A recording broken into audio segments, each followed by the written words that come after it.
In just one moment, everything I thought I knew shattered. My wife, my confidant, my partner of 15 years, was betraying me. I discovered the truth in the most devastating way. A photo that spoke 1,000 lies. The shock, the anger, the heartbreak, each emotion crashing over me like a relentless storm. But I wouldn't let it end there. I vowed to take back my life, to make them all see the consequences of their actions.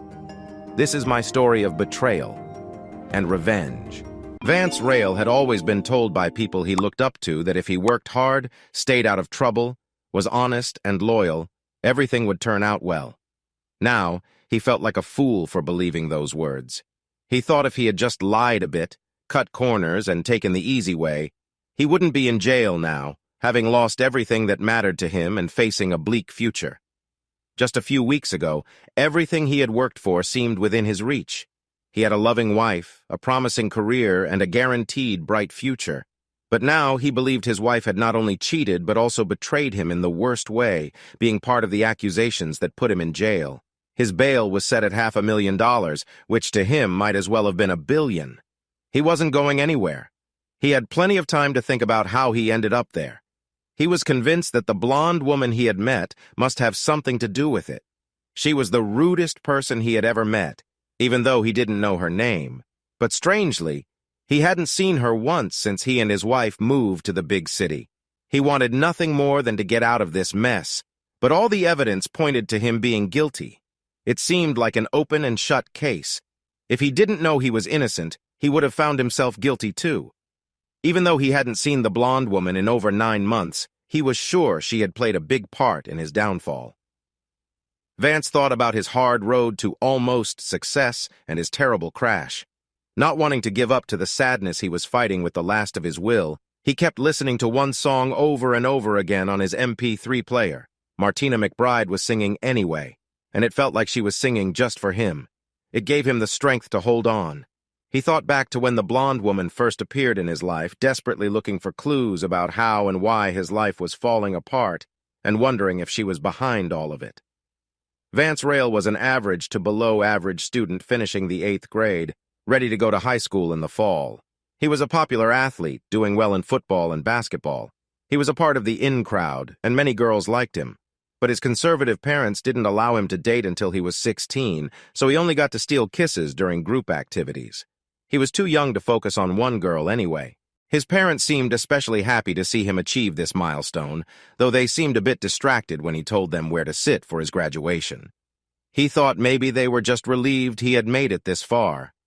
He had gotten through school by getting some nerds to help him with his projects, keeping his grades just average. His parents, Carl and Mary Beth Rayle, were supportive and wanted the best for their only child. They were often frustrated during his junior high years because he never tried very hard, as if just getting by was enough. They proudly clapped when he received his diploma and took all the required pictures afterward. Vance chatted about spending time at the community pool and hanging out with friends as his dad drove them away from the school. But he noticed they weren't heading home. "What's up, Dad? We're not going home? Isn't it too early for dinner?" His dad replied, "We'll tell you when we get there, son. Just be patient." "When we get where? What's going on?" His mom turned around in her seat, putting her hand on his and giving him a nervous smile. "It's going to be okay, Vance. No questions until we get there," she said warmly. Vance was confused. His parents were never this mysterious except at Christmas, but that was still 6 months away. Then he thought maybe they had a special graduation gift for him, and his excitement grew. They pulled into the parking lot of a fancy hotel. Once the car was parked, his mom and dad both turned to face him, but instead of excited faces, they looked worried. "Vance, your mother and I have some very important things to tell you today. We need you to listen carefully to every word. This could be one of the most important days of your life, and we want nothing more than to help you make the right decision. Please don't let us down." "I won't, Dad. I want to make you both proud of me." "We know you do, son. We both love you no matter what happens today. You know that, right?"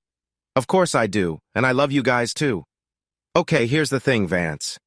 There's a woman in one of the hotel meeting rooms who wants to meet you. Your mom and I do our best to take care of you. We may not be rich, but we work hard to make sure you have clothes, food, and a place to live. Our home might be small, but your mom keeps it tidy and cheerful. We've always aimed to give you a loving environment.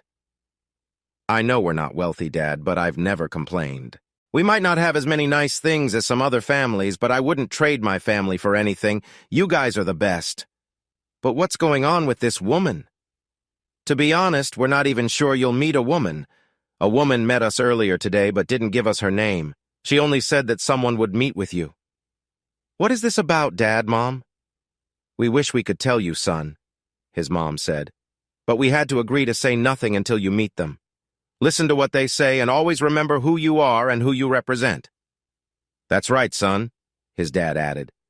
Go inside past the front desk, take the first right and look for conference room number 7. You don't need to knock. They're expecting you. You're not coming with me? He asked. I'm afraid we can't. That's part of the deal we agreed to. You have to go in alone and make this decision by yourself. We aren't allowed to influence you, his dad confirmed. Your father and I will be waiting right here. Go on, and remember we support you 100%, she repeated. With his mind spinning, Vance left the car, glanced back at his concerned parents, and entered the hotel lobby. He gave them a quick smile and wave, which they returned just as quickly. The hotel was grand, a place Vance had never visited before, but he followed the directions. He found conference room number 7 quickly and turned the handle. Unsure of what to expect, he walked in and saw a single table about 50 feet inside to the left.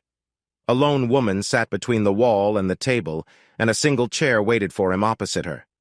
As he approached, he noticed she was one of the most beautiful women he had ever seen. She was not dressed in a revealing way, but puberty had a strong effect on him. He thought she looked like a goddess, until she spoke. As he got closer, he held out his hand to shake and said, "Hello, I'm Vance." She cut him off. "Yes, I know, you're Vance Rayle." She ignored his friendly gesture, looked him over quickly, and sighed. "Just sit down, boy, and let me see what we have here." Stunned by her rudeness, he smiled and took the seat as told, remembering his parents' advice. She seemed to be looking at a large file. "It says here your grades are terrible, so you're lazy and good for nothing, right?" "Ma'am, What? Well..." He struggled to find words. He represented his parents here, and even though they were waiting outside, he was determined to be polite. "I don't really know what to say to that, ma'am." "There's nothing to say, fool. I'm just stating the facts. Your report cards show you're a no-good loser. Is that what you are?" "No, ma'am. I'm not a loser, and I think you're being very rude. Have we met before? Have I done something to you?" "No. If we had, I'm sure you would remember me," she replied with a smirk. "Why am I here, miss?" "You don't need to know my name.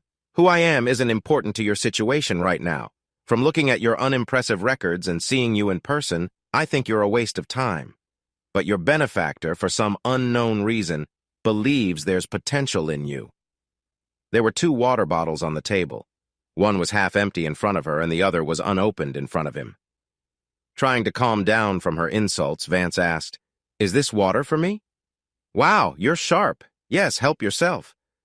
He disliked how she called him boy sarcastically. He decided to drink some water to gain time to compose himself. "A benefactor?" he repeated, hoping for more.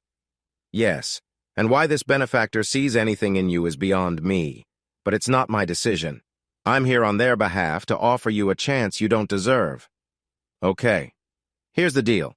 You just graduated junior high school today and have 4 years of high school ahead, right?" "Yes, ma'am." "Do you have any plans for college or your future?" "Well, I haven't really thought about it much. I'm still young." "That's what I thought. No ambition, no goals, no plan, no brains. Loser!" "Now, just a minute," he started. She interrupted. "Shut up, fool, and listen. You have one shot. Only one shot. If you take this chance, you might actually do something good with your life. If you don't, you can leave here just as clueless as you came in, and stay that way forever." "One chance at what?" "One of the best education opportunities in this country, better than anything you could get alone." "What do you mean?" "I'm talking about the chance to get a degree from Harvard University, young man." "Why me?" "But how? I can't afford..." She cut him off. "That's the point, isn't it? You'll have to earn that degree the hard way. Hard work, serious studying, and no more fooling around. So tell me, Would getting a degree from Harvard, worth a lot of money but costing you nothing, interest you? Of course it would, but... She interrupted again. But you don't know what to do or how to get there, I know that. The blonde woman, as he now thought of her, slid a piece of paper over to him and went on. Here is a list of courses you need to take this summer at your high school. After that, you'll be taking a heavy load of classes in 9th grade, full of math and economics. But I hate math and economics. Then we have nothing more to talk about, Vance. I'll tell your sponsor that you turned down this once-in-a-lifetime chance and chose to stay a failure. Goodbye. Don't let the door hit you on your way out. She looked away, acting like the meeting was over. Vance was furious. He had never felt this angry before. His parents always told him he could be anything he wanted. They supported him through everything. Now they had brought him here for this amazing chance, and he was just going to let it slip away? He remembered telling his parents he wanted to make them proud. They brought him to meet this woman, knowing he would get this chance and he was just going to blow it. At that moment, something changed inside him. He felt a resolve.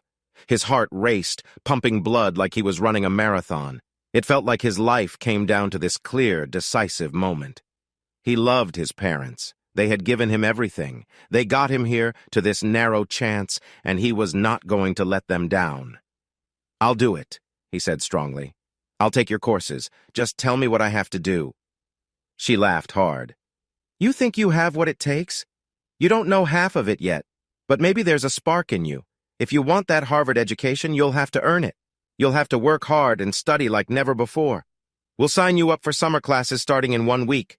Then you'll take the courses we pick for all 4 years of high school, including summers. No skipping any courses. She continued. And if you think it will be easy, listen to this. You must get a grade of 3.6 or higher in every course. If you get below 3.6 even once, the deal's off. You'll prove me right by showing you're not able to make it, and nothing would please me more, she said strongly. Vance stood up. Now it's my turn to speak. I don't know who you are or why you don't like me, but I'm going to prove you wrong. You think calling me names will make me quit? You don't know me. I don't give up easily. I'll take every course you throw at me and I'll make the grade. You can count on that. So let's start. And you can tell my sponsor, whoever he is, that he was right about me. I'll make him and my parents proud. And you? I'll make you eat your words. Vance looked her directly in the eye. For a moment he saw something in her face. Was it disgust? No, she'd already shown that. Fear? No, she seemed too tough for that. Recognition? That seemed right. But how? He was sure he had never seen her before. What did she see in him? Then we'll see what you're made of, won't we, young man? She slid another paper in front of him. Just sign this form at the bottom. By the end of the day, a new bank account will be set up in your parents' names, with a trustee managing it. We'll put $400 in there, $100 for each year of your high school. If you manage to get all your grades up and finish with a GPA of 3.6 or higher, then we'll add $100,000 to that account as a start towards your Harvard education. Vance was shocked. It was real. He quickly grabbed the pen from the table and signed the form. If you see me again, Vance, it will be because you graduated high school with the grades we talked about. To be honest, I don't think you'll stick with it and you'll go back to wasting time and doing nothing, but I have to wish you good luck, young man. She reluctantly offered her hand to shake. He uneasily took her hand. Now our business is done. Please leave. Vance just smiled. Her rudeness now felt funny to him. He nodded and went back to the parking lot to meet his parents. After he left, the blonde woman put on a glove, picked up his half-filled bottle of water, and poured it into a nearby trash can. Then she placed the bottle and cap into a clear plastic bag. When Vance got into the back seat of the family car, his parents looked at him eagerly. Well, they both said, I'm going to do it. I'm not a loser, and I'm going to make you proud. I signed up. His parents were thrilled. His dad reached around and patted him on the arm. That's my boy. You know we'll help you any way we can. It won't be easy, son. You always say, nothing worthwhile ever is, right, Dad? Vance did what he said he would. He worked hard, did all his homework, and aimed for good grades. He skipped sports and other activities, barely making a 3.6 GPA in 9th grade. But by the 10th and 11th grades, things got a bit easier. In his senior year, he worked really hard, scoring a 4.4 GPA and graduating with honors. He wasn't the valedictorian because another student, Stephanie Dunham, focused more on science classes while Vance's were mostly finance and economics. But Vance didn't mind. He met his goal and went beyond it. He did date sometimes in high school, but nothing serious. He didn't want to get distracted from his goal. Carl and Mary Beth Rayle were very proud of their son. Vance had done more than they expected and overcame every challenge. They checked the bank account and saw $100,400 in it. They threw a big graduation party for him, inviting all their family and friends. Vance looked forward to relaxing that summer after 4 years of hard work. Vance was nervous about getting into Harvard. Even with his high GPA, getting into Harvard was tough. He hoped his sponsor had enough influence to help him get in. He was still unsure what to major in. While having lunch, his parents got a call. His mother said, "Vance, we're so pleased with your hard work. We checked the account, and it's all there, just like they promised. You have a chance to do well at Harvard. We don't know what's next for you, but we're sure you'll do great. We're always here for you." "That's right," his dad added. "It's 12:15 now. Your sponsor wants to meet you at the same hotel as before at 1 o'clock sharp. You have just enough time to get ready and go there. We can't go with you, so you'll drive yourself." "Okay, it's short notice, but I'll be there. I want to get everything settled for my admission. I need to get going." He quickly finished his food and took a shower. He hoped someone different would be there this time. After getting dressed, he arrived at the hotel 5 minutes early. He found the room and entered. "Oh no," he thought. "It's that rude woman again. Maybe she'll be nicer now that I've done well." She sat at a plain table with a pitcher of water and 2 glasses. She didn't get up to greet him. "Well, well, look who it is," she said. "Well, if it isn't the famous Vance Rayle gracing me with his presence," she teased. "And I see you're as charming as ever," he replied. "Don't get defensive, Mr. Rayle. I'm here on behalf of your supporter to offer you another deal." "Oh? Are you canceling my Harvard admission after all my hard work?" "Hard work? You don't know what hard work really is, Vance. Still, congratulations are in order. I was shocked to learn that you fulfilled your side of the bargain. That's why I'm here." "I honestly owe you thanks, miss. My name isn't important now. If you survive the challenges ahead, you may learn it one day. But why are you thankful to me?" "Because of you, I'm here now. I wanted to prove you wrong, and I believe I did. So, thank you for the motivation," he said. She thought. "For reasons I don't know, your supporter wants us to offer you 2 futures. Don't worry, we'll keep our word and get you into Harvard. You can take any courses you want for a 4-year program. We'll pay for everything for those 4 years. After that, it's up to you. All college costs, room and board, books, and fees are covered. Transport to and from Harvard is your responsibility. Just sign here and it's a done deal. Here's a pen." Vance took the pen and held it. "Didn't you say there were 2 options? What's the other one?" "Oh, that. It's hardly worth mentioning. It's tougher than what you just did for the past 4 years. I doubt you'd want to work even harder for a little more reward." "Can I hear it anyway, just to be sure?" "Okay. Option 2 is this. 1. We get you into Harvard right away. You start summer classes in 2 weeks and take a full load. 2. Your 4 years at Harvard will be very tough. You must take the maximum course load each year. 3. We pick all your courses. You must earn a 3.8 GPA or better in each one. 4. If you survive, you get a master's in business economics and finance in 4 years. "Is that even possible?" he asked. "I know only one man who did it. Your supporter." "Why a 3.8 GPA?" "Because that's what he earned when he was there." "Who is he?" "I'd like to meet him," Vance said. "He remains anonymous for now. I can say you'll never meet him." "And what if I fall short?" he asked. "If any grades are below 3.8, we drop all requirements, but that's the end of our support. You'll have to repay the cost of your education." Vance winced. As good as he thought he wasn't sure he could risk everything. But he needed to know more. Surely there was something she wasn't telling him. "And if I succeed?" he asked. "It's nearly impossible. But if you reach the goal with everything intact, you agree to a 1-year internship with a top financial firm. If you quit, leave, or get fired for cause, you lose the chance and must still repay your education. It's not worth it. No one can do that today, even if your supporter did before you were born. Just take the first deal and walk away with a great education. It's your only real choice. And after the year, what then? Vance asked through gritted teeth. Why do you want to know more? It won't hurt to know, right? She tried to stare him down, but he didn't blink. He had more confidence than at their first meeting.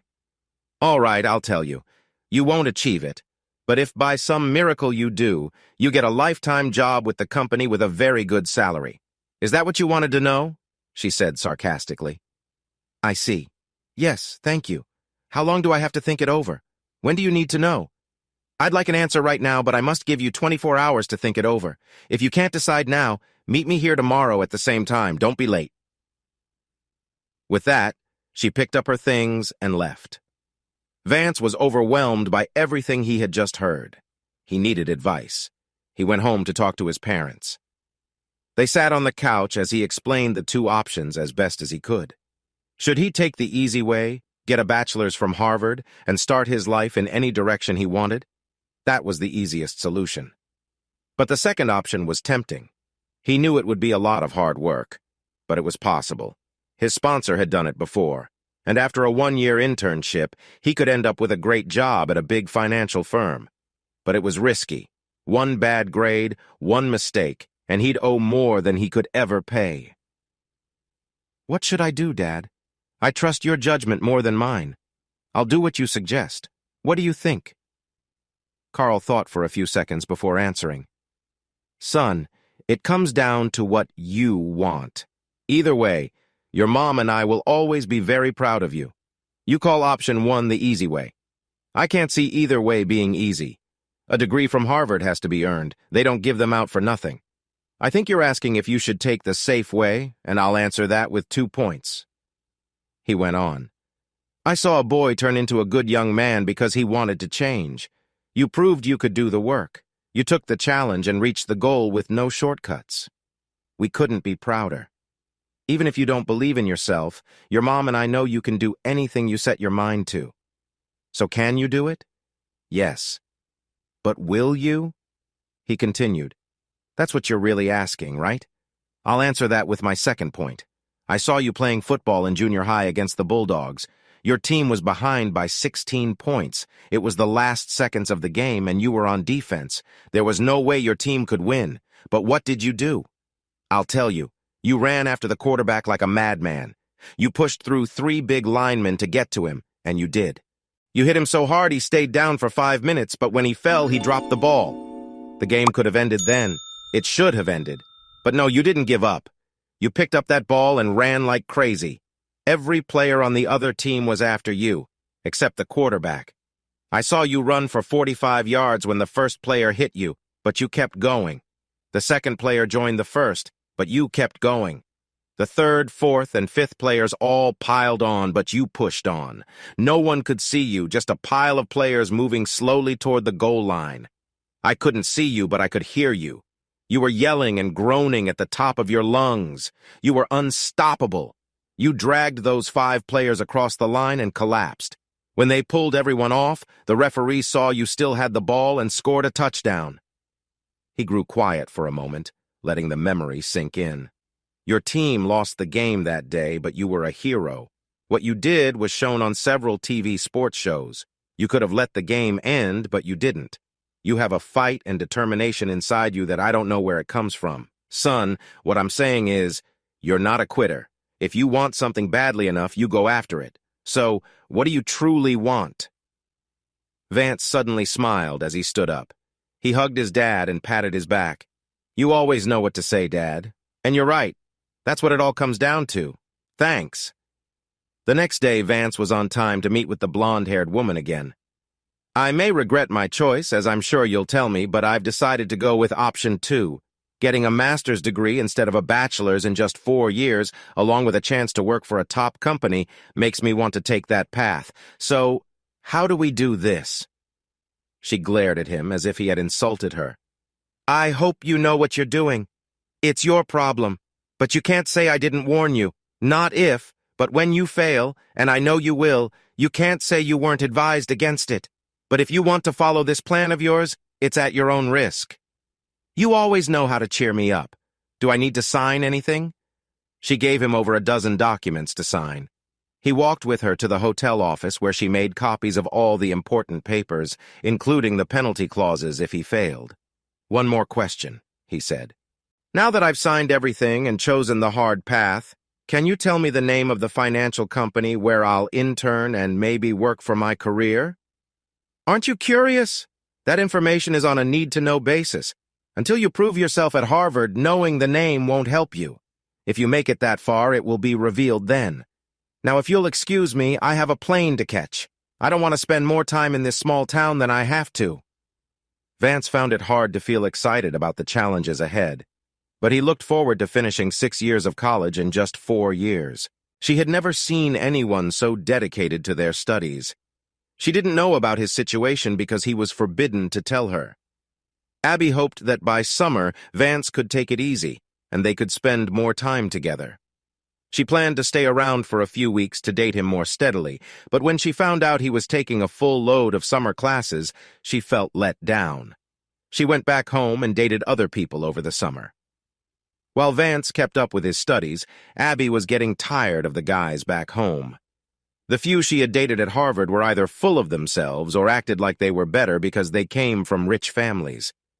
Vance was different. He was always honest with her and never made promises he couldn't keep. He seemed to have a clear goal for his life. He was the smartest person she knew at Harvard and had the highest GPA. When Abby returned to Harvard in the fall for her senior year, she decided to stick with Vance. She would help him with his goals and focus all her attention on him. Abby was getting average grades in her accounting degree and was fine with that. She had a full scholarship because of her participation in women's golf. She wasn't the best, but she was pretty good and was happy with the free ride. After reconnecting with Vance, she made as much time for him as she could. Apart from her classes and golf, she was always near him. She spent many nights helping him study, just the two of them, asking him questions or providing formulas.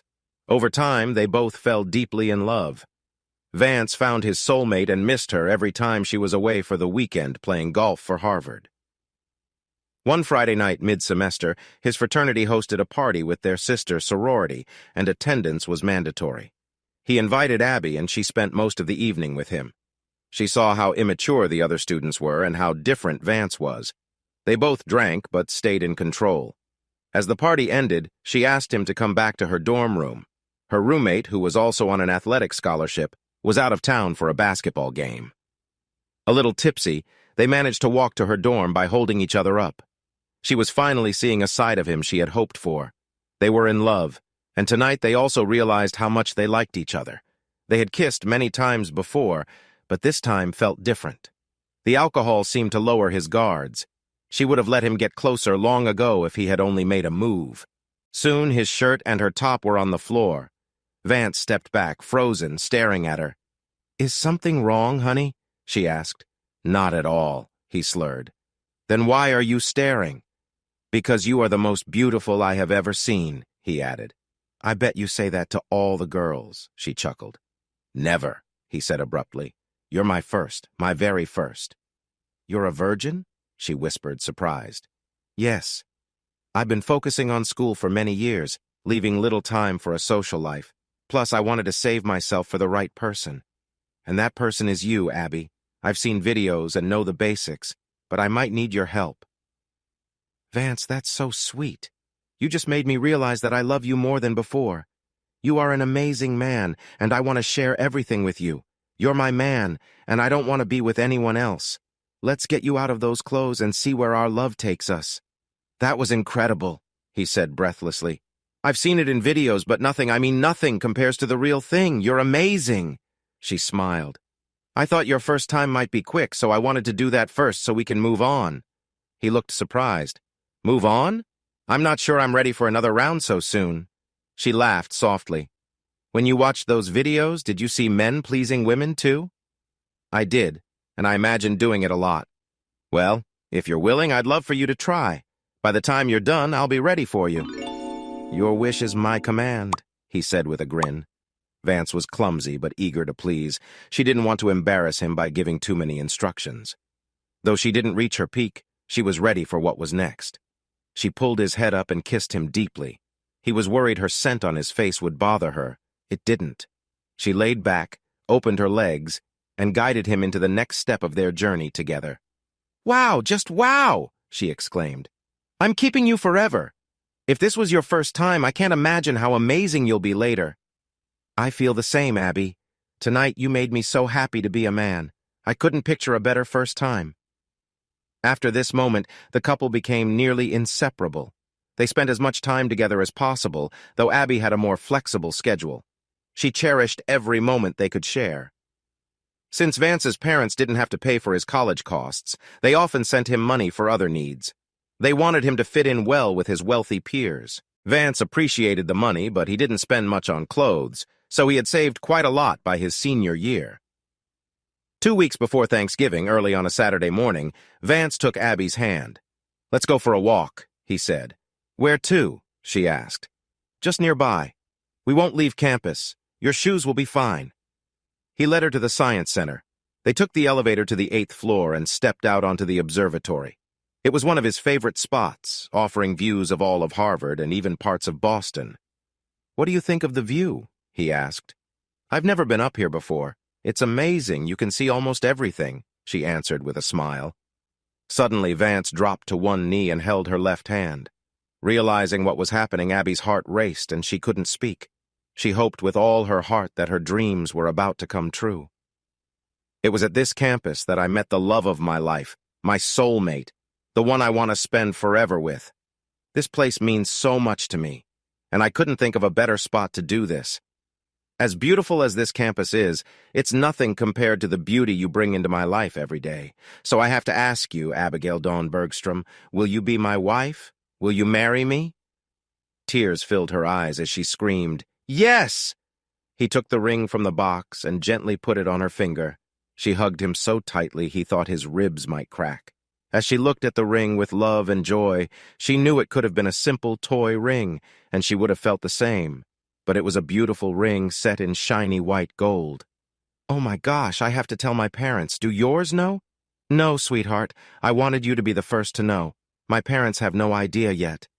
Vance, you've made me the happiest girl in the world. I love you forever. I will never let you go. When do you think we should get married?" "I don't have a specific date in mind, but definitely not before we finish college," he said with a smile.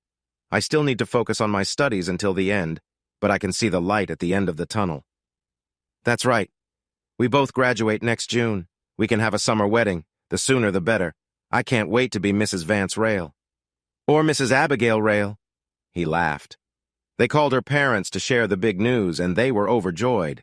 They had heard her talk about Vance all the time, seen his pictures on her phone, but never met him in person. They begged her to bring him to Columbus, Ohio for Thanksgiving so they could finally meet and celebrate with the whole family. Vance agreed as long as she would come with him to meet his parents in Greensboro, North Carolina at Christmas. He wanted to surprise them with the news then. After some back and forth, her parents agreed, as long as they could visit the couple before they left for Christmas to exchange gifts early, since she wouldn't be home later. Her parents ended up loving him. They had never seen their daughter with a more mature young man, and they were thrilled to welcome him into the family. Christmas with his parents went just as well. They thought he was just bringing a girl home for approval, which was a big deal by itself. But when they saw the ring, they were surprised and incredibly happy, welcoming her as their new daughter right away. Abby and Vance's mom, Mary Beth, became very close over the holidays, and Abby wanted her to have a big role in the wedding planning. Abby was amazed by how much love and care Vance's family had for each other, even though they didn't have much money. She was happy to accept them as her new family, and looked forward to a future with them. As much as Vance wanted to spend all his time with his fiancée, he had to focus on keeping his grades up. The school year was ending, but he felt like he had a lot of responsibilities and had to be careful not to let anything slip. On top of everything, his fraternity needed him to help choose new leaders for the next year, which took a lot of time. He liked being part of the fraternity, but wished he had more time to be involved. He didn't know then how much his membership would help him later in life. By mid-May of his last year at Harvard, Vance was taking one of his toughest classes, Advanced Statistical Analysis, Derivatives versus Commodities. Professor Gunther was rarely available outside of class, so Vance made sure to ask all his questions during lectures.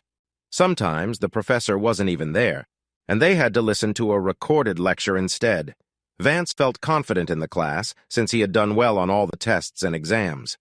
A big project that counted for a large part of the grade was due soon. It needed a lot of work to gather the needed information and present it well, but Vance felt he had done a great job. The project had to be handed in by 5 p.m. on Friday. Vance had put in a lot of extra time on his project. He wanted to turn it in early because he had a movie date with Abby on Friday afternoon, and he didn't want to miss the deadline. At the movie, an annoying man kept bothering everyone. He started at the front and walked towards the back, sometimes shining a flashlight in people's faces. Vance and Abby got annoyed when the light flashed in Vance's face. "Vance! Vance! Come with me right now!" said the man in a low but urgent voice. "It's important!" Confused, Vance got up to see why he was being called. Abby followed him as they left the theater and went to the lobby. Although Vance recognized the young man, he couldn't remember his name. "Who are you and what do you want?" Vance asked angrily. "And why now? You're hard to find, Vance, but if we hurry, there's still time." "Time for what?" asked Vance. "To hand in your statistical analysis project? It's a big part of your grade." "I turned it in yesterday, you idiot." "Why did you interrupt our movie?" Vance fumed. "Listen, Vance, my name's Andrew Patterson. I'm a grad student and a part-time TA for Professor Gunther. As you know, the books for his course aren't available through the bookstore, so most students return theirs to his office. I was there yesterday, sitting behind piles of books, checking them for next year." "Yeah, so? What does that have to do with me?" Vance asked impatiently. "Everything?" Andrew exclaimed. "I saw you turn in your project to Professor Gunther, but after you left, something weird happened. Gunther looked around to see if anyone else was there. I was quiet to see what he would do. He walked to the trash can and threw your project away. He then said to himself, 'Whoops, I guess you missed the deadline, Mr. Rayle. Unfortunately, this 0 will hurt your grade, but you'll still pass and graduate, so don't worry.'" Vance's eyes widened. "In the trash? He threw my work in the trash, but why?" "I don't know, man. Do you have any problems with Professor Gunther?" "No, never. In fact, we got along well." Then Vance thought it might have something to do with someone else, like a jealous classmate. "Well, whatever the reason, he's out to get you. If you don't turn in your project, your grade will suffer, and I couldn't let that happen." "Did you take my work out of the trash and put it back on his desk?" Vance asked urgently. "I thought about it, but then I realized he might just throw it away again." "You need witnesses when you turn it in," Andrew explained. "I've worked so hard on this." "All those late nights and now it's for nothing!" Vance cried. "It's not over, man. If we hurry, we can still make it before the deadline," said Andrew. "But what if he just throws it away later?" Vance asked. "If we're all there to see you hand it in, he can't deny it. Especially with his own TA as a witness," Andrew said. "But my project might be gone by now," Vance said, losing hope. Andrew pulled a big packet from behind his back and said, "You mean this project?" Vance grabbed it from him and quickly checked it. "Yes, this is it." "If we hurry, we can still make it before 5 o'clock, Andrew urged. Vance grabbed Abby's hand and started running. "What are you waiting for, Andrew? Let's go!" The three of them made it with 3 minutes to spare. They stood outside Professor Gunther's office for a moment to catch their breath before walking in. Vance handed Professor Gunther his project in front of Abby and Andrew. "Here's my project, Professor. Looks like I made it just in time." Abby added, "After all the hard work you put in, it would have been terrible for your grades if you hadn't delivered it on time." Andrew patted Vance on the shoulder. "Good job. I'm sure Professor Gunther is looking forward to seeing your work. Right, Professor?" Gunther looked at the three of them with a stunned expression. He knew Vance had already turned in his project yesterday, but here he was handing it in again, with 2 witnesses. Gunther was ashamed. He knew they were aware of what he had done, and that now he would have to return the bribe he had taken. He wondered how Vance had found out. He nodded to Vance and thanked him for turning it in on time, saying he looked forward to reviewing it. When the 3 stepped back into the hallway, Vance turned to Andrew. "I owe you big time, man. You have no idea how close I came to losing everything. If you hadn't helped me, my plans would have been ruined. Thanks from the bottom of my heart." Andrew shrugged. Don't mention it. I'm just sorry it took me so long to find you. You're kind of a legend here for being the hardest working student. It would have been awful if your record got messed up because of a professor's grudge. How do you know me? And why did you go to so much trouble for someone you haven't met before? Well, maybe you don't remember, but 3 years ago I was struggling in advanced calculus. I joined a study group 2 weeks before the final exam and you were in it. If you hadn't explained some of those formulas, I would have failed and had to repeat the class or worse, drop out. He continued. Also, I'm Sigma Chi, your fraternity brother. I've seen you do the tough job so others can have fun. I couldn't stand by while my brother got hurt. I asked every brother to help find you. We made over 200 phone calls, but we found you. You had mentioned to Stephen that you'd be watching Casablanca this afternoon, and that's where I found you. Vance shook Andrew's hand eagerly. And I'm so glad you did. Thank you again. I realize now how important it is to have friends and support. Hard work alone isn't enough to succeed. On Sunday, June 9th, a beautiful sunny day. Honey, his mother said, they have spent a lot of money on your education. They have the right to meet with you on their schedule. Why do you seem so reluctant to meet with them? His mom asked. Mom, it's not that I have any problem with my sponsor or the company I hope to work for soon. I'm very thankful for everything they've done for me. What bothers me the most is that woman I've met with every time. Judging by the tone of that letter, I'm sure she will aim her sarcasm at me once again. Do you think your benefactor has some sort of grudge against you? Asked his dad. I didn't want to say anything before because I didn't want to talk bad about the people paying for my education. But there's more to this woman than you know. He told them about the harsh interactions with the blonde woman. He also recounted a strange incident with Professor Gunther. The woman had told him that his pursuit of a master's degree and job would be his downfall and that he would surely fail. He thought she was behind the attempts to sabotage his career. His mom gave him some advice. I understand you think she might be behind some plan to harm you, and you might be right. But remember what your father has always taught you. Be sure you have solid proof before you act. Can you say for certain you have hard evidence? Vance looked down at the floor because he knew she was right. And another thing, she continued, isn't she the one who, despite her harsh words, made it possible for you to achieve what you have? It would have been easier for her to simply not give you the chance. Maybe she has some personal grudge against you and you might find out one day. But until then, keep your plans to yourself. Ignore her mean comments. Perhaps she's testing your character. Always remember who you are and who you represent. You have made us proud, and I'm sure you won't stop now. You're right, Mom. Sometimes I lose sight of that. I'm proud of being a Rayle, proud of our family, and proud of my parents. Thanks for reminding me. I know where I came from, and I won't forget who I am. I'll meet with that woman tomorrow and rise above her pettiness.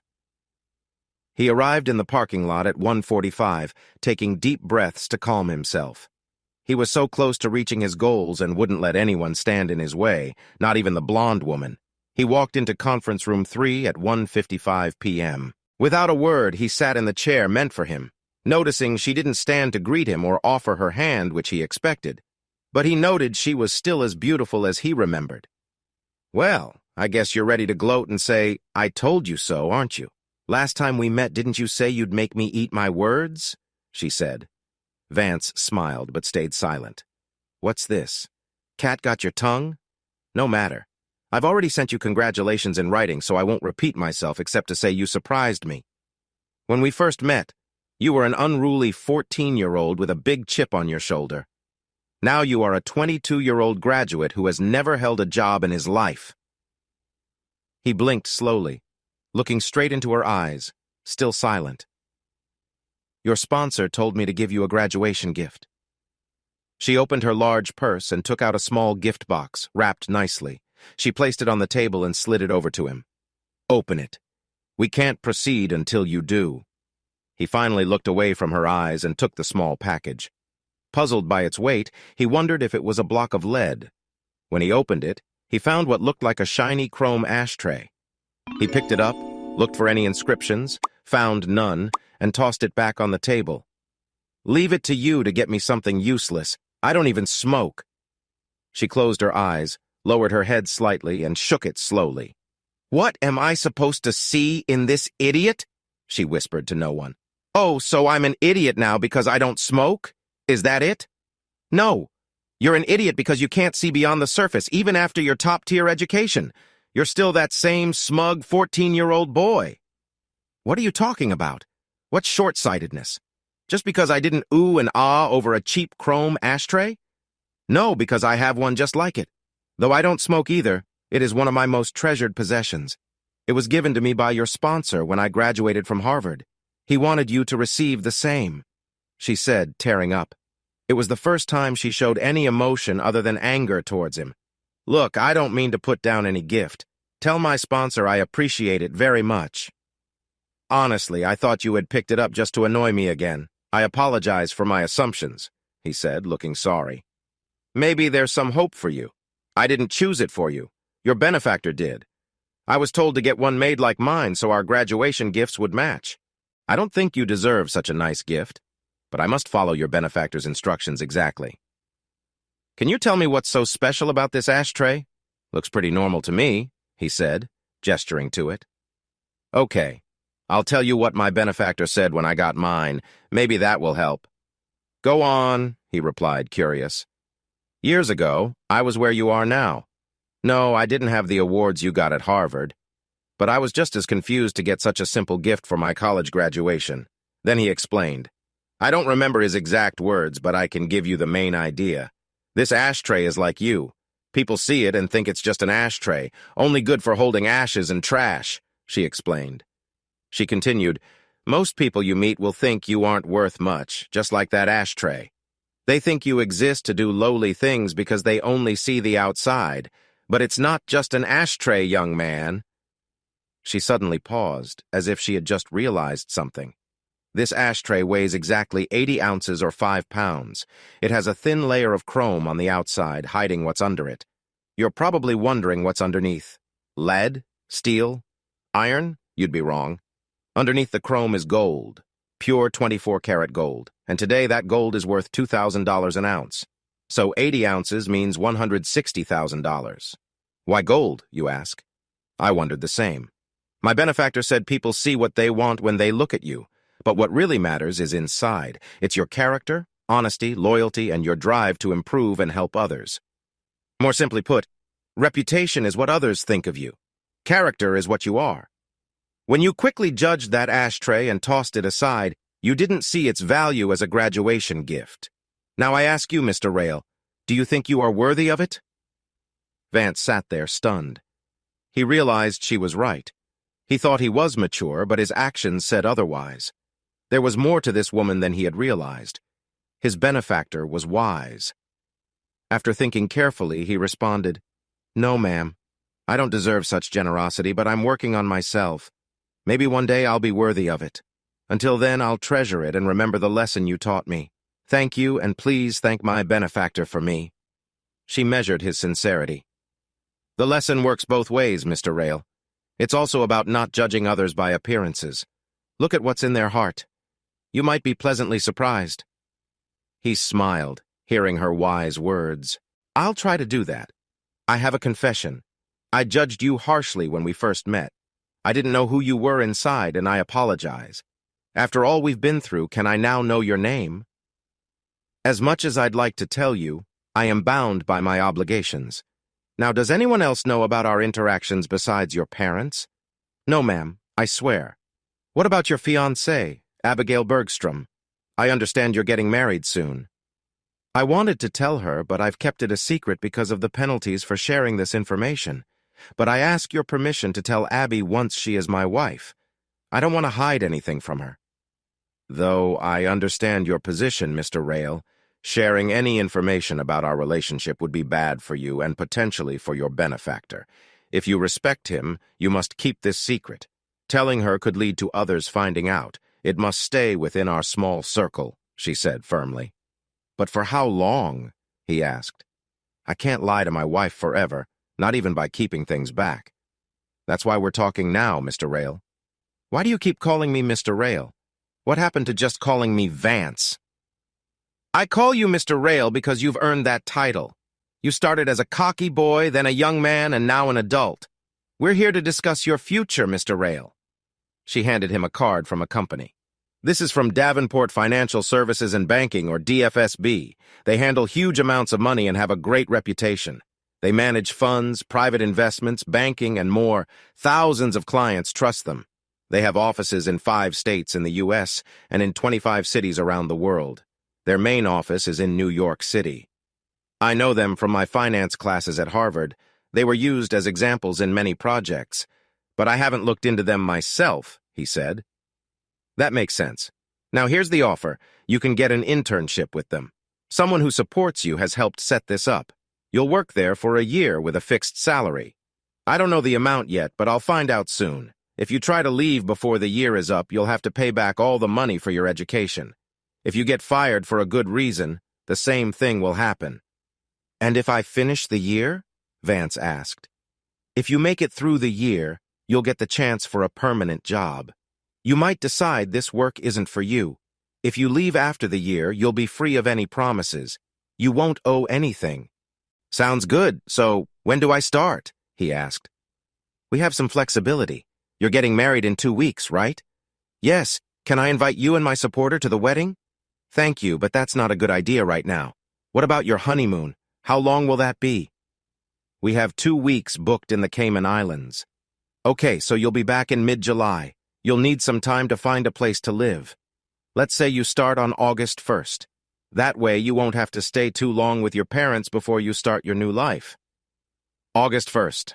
I'll be there, Vance confirmed. I'll have someone text you the details about your new job. She paused, then continued. Look, I know we didn't start off well.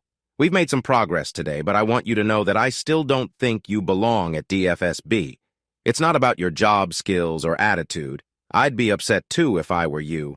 I can't tell you why right now, but if you finish your internship, all your questions will be answered, including my name. You will understand then. For now, my supporter wants me to say, welcome aboard and good luck.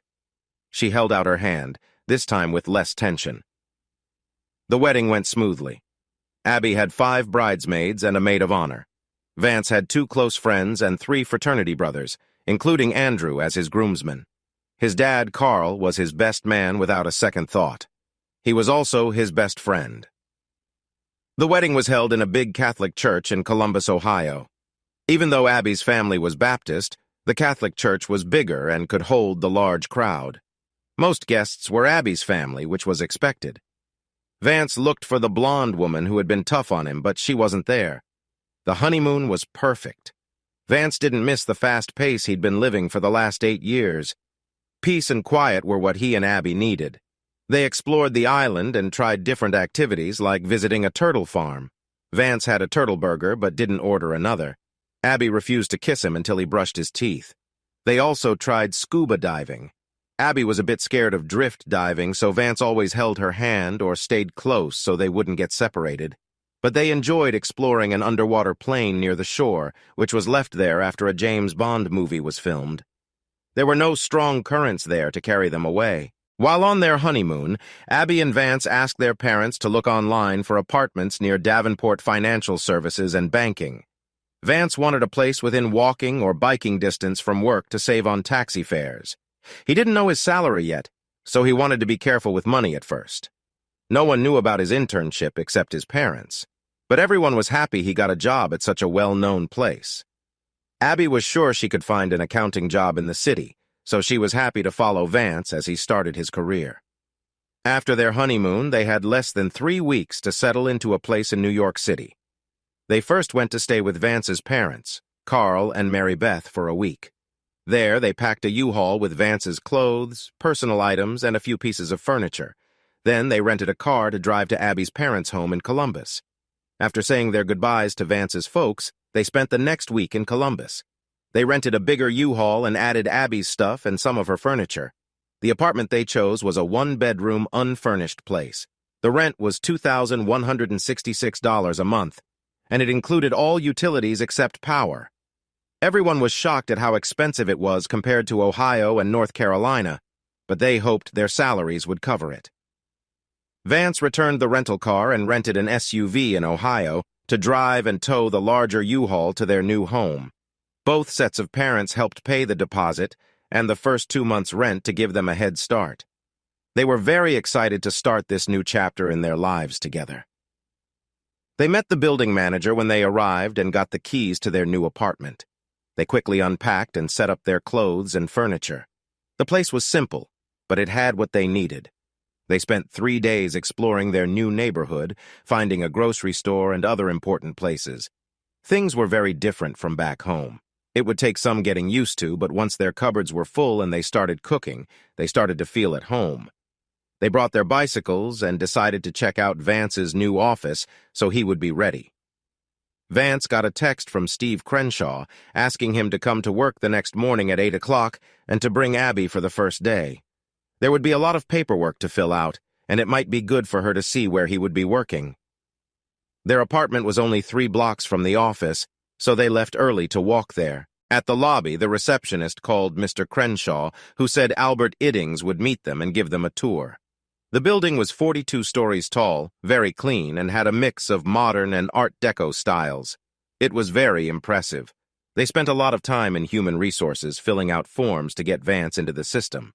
He got an access card and was told where he could and couldn't go in the building. They were both upset when they learned that Vance's starting salary would be only $50,000 for the first year. He wouldn't get any raises or vacation time until after a year. His salary would be reviewed then, but they couldn't say what that meant. They knew it would be tough to live on that salary alone, so Abby planned to look for a job to help out. They did get good health insurance from the company, but $500 would be taken out of Vance's monthly pay for their share of the cost. This made their budget even tighter, so Abby needed to find a job soon. Albert showed them around the building at a fast pace because there was so much to see. He even took them to the rooftop, which had an amazing view of the city. Albert heard Vance and Abby talking about her need to find a job due to his low starting salary. Albert was instructed to help her get an interview for a job at the same company. "Mrs. Rayle, if I may," Albert started, "I overheard you might be looking for a job. Is that true?" "Yes, it is, Mr. Iddings," she replied shyly. "Please, just call me Albert. No need for formalities here. You're like family now." "All right, thank you, Albert. You can call me Abby." "Well, Abby, I hear things around here that might interest you.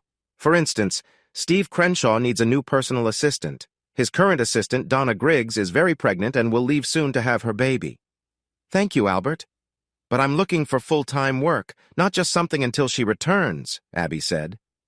"I understand. That's why I mentioned it. I heard she plans to move out of state to be a full-time mom. The job isn't posted yet, so I could give your name to the right people. You might get a call for an interview in a day or two. I don't know the pay, but it's a PA job for an executive VP, so it should pay well. What do you think?" "Can we have a moment to talk about it?" Abby asked. "Oh, sure. Take your time. I just thought it would be convenient for you two to work in the same building." They walked a short distance away and talked. "He makes a good point about us working together," Abby said. "Yeah, we might be on different floors, but we could still eat lunch together," Vance replied. "But we don't know what it pays. If they're starting me at $50,000 a year, you might find a better paying job as an accountant elsewhere." "You're right. But he said I'd know in a couple of days. Why don't we try for it? Meanwhile, I can look for other accounting jobs just in case." "Sounds good. Let's go for it and see what happens," Vance agreed. Back with Albert, Vance said, "All right, Albert. We appreciate you telling us about this PA job. Abby will give you her phone number in case they're interested in an interview. If she gets the job and the pay is good, it could be perfect. Thank you." Albert wrote down Abby's information and promised to get it to the right people quickly. As the day ended, he showed them to the sub-basement, 2 floors below ground. After some twisting corridors, he proudly showed Vance his new office. It was a small, dark room with a metal desk, a bookshelf, and a file cabinet. There were no windows except for the glass pane in the door. Abby stayed quiet, knowing Vance might already be having second thoughts. "My office is right across from yours," Albert said. "I don't know if Mr. Crenshaw told you, but you'll be working with me. I've been alone here for 7 years, and I'm excited to have some help." Remembering the ashtray promise, Vance was determined to do well at this new job. He shook Albert's hand and said, "I'm looking forward to working with you in the company." "That's the spirit. See you tomorrow at 8 a.m. sharp. Have a good night and good day to you, Abby. I hope to see more of you soon. That night, the couple had a special time together. Abby wanted to make sure Vance went to work with a big smile. The next day, Vance arrived at work to find 2 piles of folders on his desk nearly 3 feet high. "Oh, you're here. Good morning, Vance," Albert greeted him with a handshake. "I know it looks like a lot of work, but most of it is not urgent." "What is this?" Vance asked. "Those are files of clients who haven't been active for over 2 years. We're the last stop for these clients. Everyone upstairs has given up on them. Instead of throwing their files away, they pass them to me. Well, to us now." "I guess that's a lot of faith they have in us to turn these cases around," Albert said with a nod. "So, we're getting the leftovers?" Vance asked out loud. "That's one way to see it.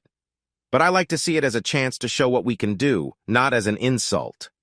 Look at it this way. Someone must believe in you a lot to put you here with me to change these lost cases into good clients again. It's a chance for us to shine, kid. Do you see it now? Yeah, that's the glass half full view, no doubt about it.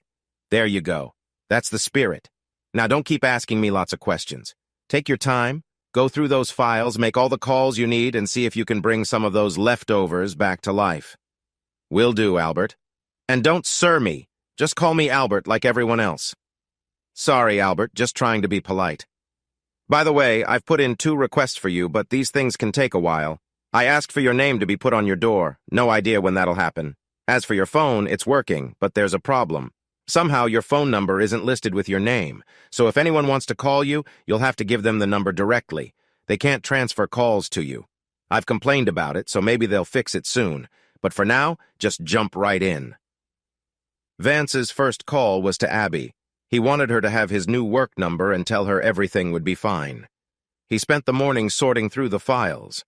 He put them into 4 groups based on what he thought would suit them best. Then he filed them in order in his cabinet. At lunch, Albert came to his door and offered to take him to the company cafeteria. Vance happily agreed. After chatting about how Vance was settling in, Vance said, "I've been looking through the files you gave me, but I can't figure out how to help these clients make money. I looked on my computer, but something's missing. How do I do that?" Albert laughed loudly, like Vance had told a great joke. "So you think you can help those dead-end files, huh? I never thought you'd suggest that. I thought you'd just watch them pile up like me," he chuckled. "But if you want to learn the tech stuff, I can set that up. Go see Stan in services on the 22nd floor. Your ID will get you there. I'll tell Stan to expect you. He'll show you everything on the computer." "Thanks, Albert. I appreciate it. I just want to learn and do my job well." The next morning, Vance went to Stan's office. Stan seemed a bit nervous. Vance said Albert suggested Stan could show him how to make trades for their clients. Stan nodded and said he was very busy but had an hour before a big meeting.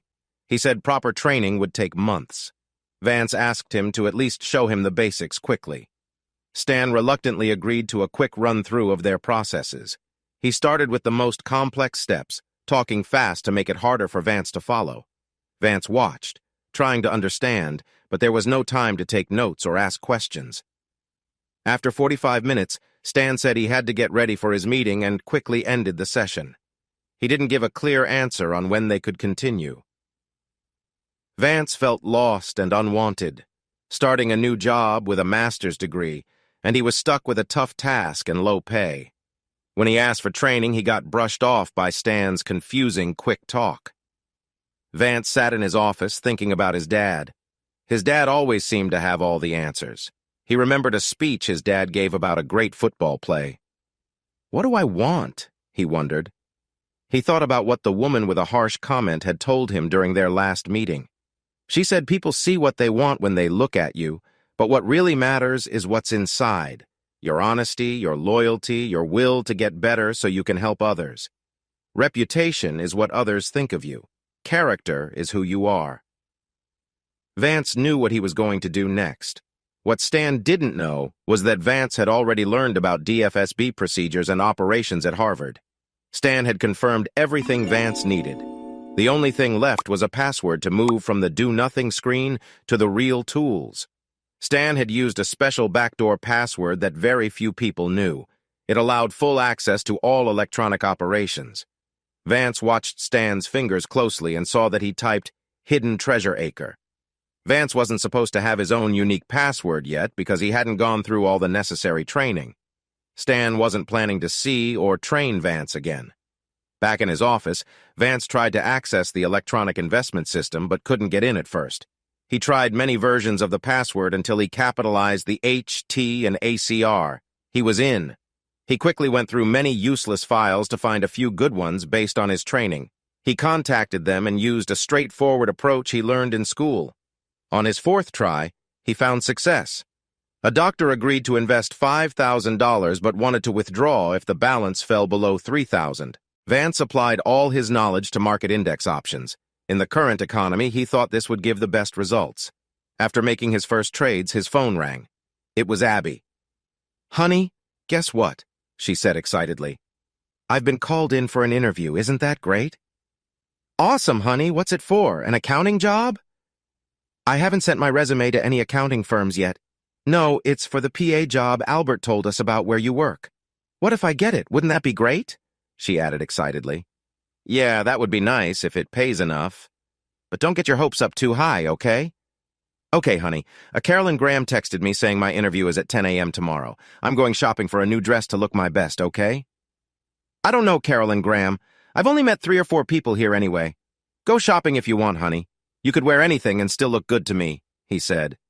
"I know that, silly, but you're not the one interviewing me tomorrow. I want to look my best, just in case." "You're right. Just don't go overboard, all right? I don't want others to see too much." "You're so cute. I love that you're a little jealous because it shows you care. Don't forget it. See you tonight, babe." And he hung up the phone. That evening, Abby showed off her new blue dress. It looked fine on top, but Vance didn't like how short it was. She quickly read his expression. "I know what you're thinking. You think it's too short. But I've seen many women wear even shorter dresses and skirts here. I've seen you noticing them too," she said. "You might be right. But you're not other women. You're my wife. I don't want other men to get any wrong ideas about you," he said firmly. "You know you're the only man for me. You're the smartest man in the world, and I'll never want anyone else. But sometimes, a woman needs to show a bit to get opportunities. Trust me, I'm not looking for another man. I'm yours and only yours. Got it? You never have to worry about me." "Got it. Thanks, honey. We've only been married a short time, and I want to keep you all to myself. I'll be okay." Just as Vance expected, a market shift increased the value of the options he bought for his first client. The investment had already gone up by 20%. Vance added safeguards to keep the profits safe if the market changed suddenly. When he called the client, who had already checked the investment, the client wanted to pull out and keep the gains. Vance explained the fallback stop position if the market changed direction and advised him to invest more. Excited by the success, the client added another $5,000 but asked Vance to make sure his money was safe. As a safety measure, Vance entered him into a trade that had a lot of potential to gain money but also protected him from losing too much. Vance got a knock on his door at 11:30 a.m. It was Abby. "Honey, I have the most exciting news. You won't believe it." "What news?" Vance asked. "I got the job, honey. After my interview, they offered me the PA job, and I accepted. Isn't that great?" Abby said with excitement. "Already accepted? I thought you were going to talk to me about any offers first," Vance said with a bit of disappointment. "But I had to," Abby explained. "They told me the PA they hire needs to make quick decisions. If I had to check with someone, they would think I wasn't right for the job. If I didn't reply right away, they would have given the job to another girl. It was too good to pass up." "What do you mean, too good?" Vance asked. "That's the best part. You won't believe this, but they're going to start me at $75,000 a year, and if they like me, they will review my work after 3 months and I could get a raise even higher," Abby said. "$75,000?" Vance said, shocked. "Yes, $75,000 a year, and with your $50,000, our total income will be $125,000. Can you believe it?" Abby continued. "But why would they pay you so much? That doesn't make sense. What do you have to do for it?" Vance said, feeling frustrated. "I thought you'd be happy for me," Abby said sadly. "Why are you being sarcastic?" "I'm sorry, baby. I didn't mean that. I just don't get it. Look, it's almost lunchtime. Why don't we go to the cafeteria and get something to eat? We can talk more there, Vance suggested. When they were seated away from the crowd, Vance asked, "Any idea why the job they offered pays so much more than mine? I have a master's degree and you have a bachelor's." I thought the same thing, but I couldn't just ask them why it pays so much. Carolyn Graham, the girl who helped me through the interview, explained why, Abby said. "And what did she say?" Vance asked. "She said there are 6 vice presidents at DFSB who have fancy offices on the 41st floor. Each vice president has 2 regular secretaries for daily work like typing and phone calls. But there are only 2 personal assistants who handle schedules, sensitive info, and personal errands. Carolyn Graham is one, and Donna Griggs was the other. Donna left last week to have a baby and won't be back. They're hiring me to take Donna's place," Abby explained. "So it's because you will know secret info? That's why it pays so well?" Vance asked. "That's part of it. All 6 vice presidents interviewed me together. They were all very nice. Besides the board, they pretty much run the whole company," Abby said. "Yes, that sounds true. I haven't met any of them yet. The only one I've heard of is Steve Crenshaw. He assigned Albert to our orientation," Vance noted. "Yes, Steve. I met him. He's very nice, like the rest of them. And the job comes with perks," Abby added. "What kind of perks?" Vance asked. "Well, I get the same executive health plan as they do, and it costs us nothing. You can take me off your plan if it saves us money. And I'll have a company car, a high-end Lexus with a parking spot in the garage because I'll sometimes run errands for them. I'm just so excited about it. I can't wait to tell my mom and dad. They'll be so proud," Abby said happily. "I'm sure they will," Vance said with a hint of cynicism. "Their little girl with a bachelor's degree starts out making 50% more than her husband with a master's degree working at the same place." Abby realized Vance felt hurt. She didn't mean to make him feel that way. "It's not like that, baby. You're amazing at your job, and when they see that, you'll rise to the top. This is a blessing. Let's be thankful," she said warmly. "You're right. I was just being petty. Of course, this is a good thing for us," Vance agreed. "A wonderful thing indeed. I'm really happy for you, sweetie. Happy for us. We'll be driving to work together in a company car, almost from the start." Abby looked down at the table when he said that. "What? Is that not true?" "Sweetheart, your hours are from 8 to 5, Monday through Friday. I need to match my hours with theirs. They work from 9 to 6 every day, and they often work late when handling special projects. There may even be times I have to work on Saturdays. That's part of what they expect from me. And maybe that's why it pays so well, because of the demands on my time." "I see," he said sadly. "So we won't be able to ride to work together. I'll either walk or ride my bike while you drive a Lexus. On top of that, you'll get home later than me and we'll work odd hours now and then, taking you away from me more than we thought when looking for you a job. I can tell you're not happy about this. I hadn't thought about it that way, to be honest. But you're right. I don't want to hide the truth. I don't want to be away from you any more than you do from me. Look, babe, just say the word and I'll go back and tell them I've changed my mind. I'm sure there's another job for me somewhere and we'll get by. Whatever we decide, we'll face it together. All right?" Vance took a deep breath. "No, babe, you're right. We shouldn't reject this opportunity. Our love will get us through anything. This is a blessing, and I need to remember that. Maybe I can start dinner every day before you get home and we'll work out any other problems.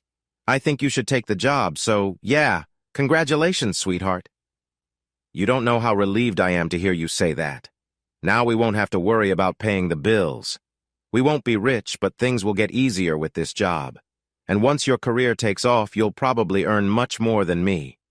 All you need is time to show them what you can do, honey. I know you're going to impress them. At least we can visit each other at work and maybe sneak a kiss now and then," he said excitedly. "Well, about that. I can come down to see you in your office any time I have a break.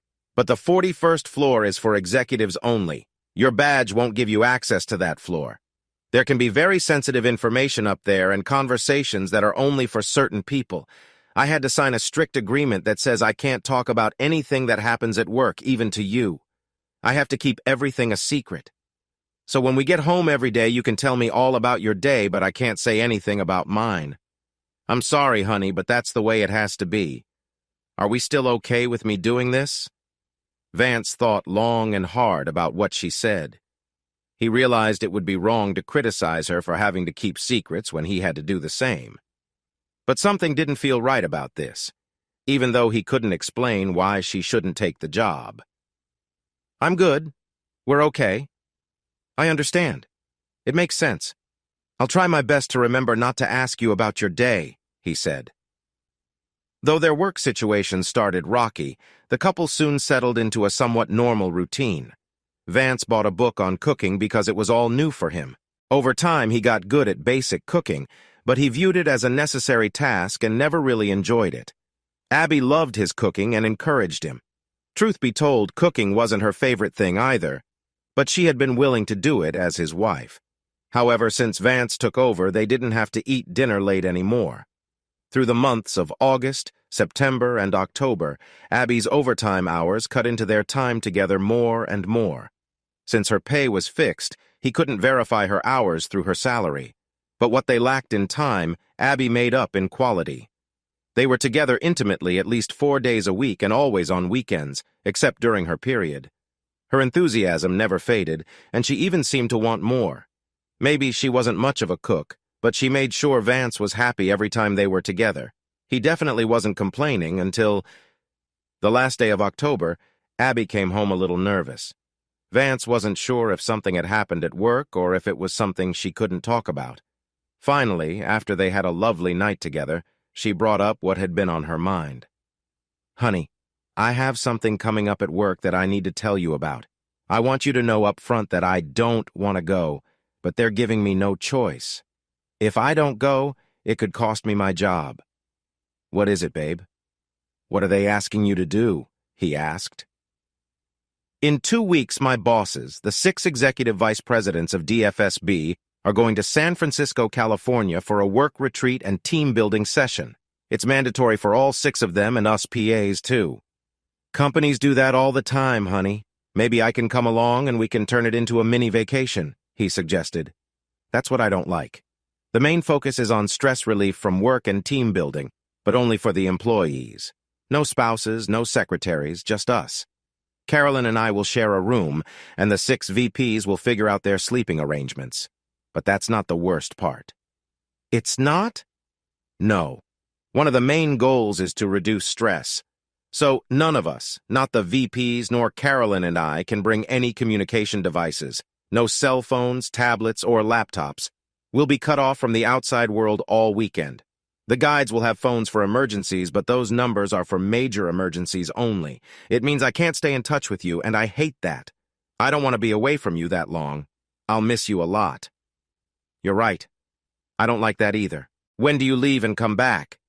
"Since it's across the country, we'll take off half-day Friday, fly there, spend Friday evening and all-day Saturday on team-building activities, and fly back Sunday afternoon. I'm not sure about the flight times yet." "I see. Do you know what kind of team-building activities they have planned?" he asked. "I brought a brochure home about the place. It has the emergency contact numbers on it, and I want you to have that, just in case something happens here or with our families. In short, they'll take us on a tour of Alcatraz, then to Fisherman's Wharf, where there's an old penny arcade collection. The games cost between 1 cent and 50 cents to play. They'll also have a scavenger hunt around the city. Teams will split up, do photo and video challenges, and run around places like North Beach, the Financial District, and the Presidio. They say it'll be fun, but I'm not looking forward to it." "No electronics, huh?" "Well, except for cameras. We're encouraged to take as many pictures and videos as we want. The only cameras we have are on our cell phones, and those are not allowed. I'm not buying a new camera. The only memories I want are of you and me." "Honey, I'm not going to tell you what to do. If I say don't go and you get fired, you might be mad at me. If I tell you to go and you hate it, you could blame me. It's a no-win situation for me. We've never been apart for that long since we married, and I don't like it either. But it's your decision. I'll support you no matter what." "Oh, I know you will," she said, frustrated. "This is one of those damned if you do, damned if you don't decisions, isn't it?" "Yep. But if you decide to go, I'll find something to do, like go to the movies, the park, or the museum. I'll keep busy." "Well, if you say so, that makes me feel a bit better. I think we need me to have this job right now, so I might go along to keep it. But next year, if they try this again, I'll quit.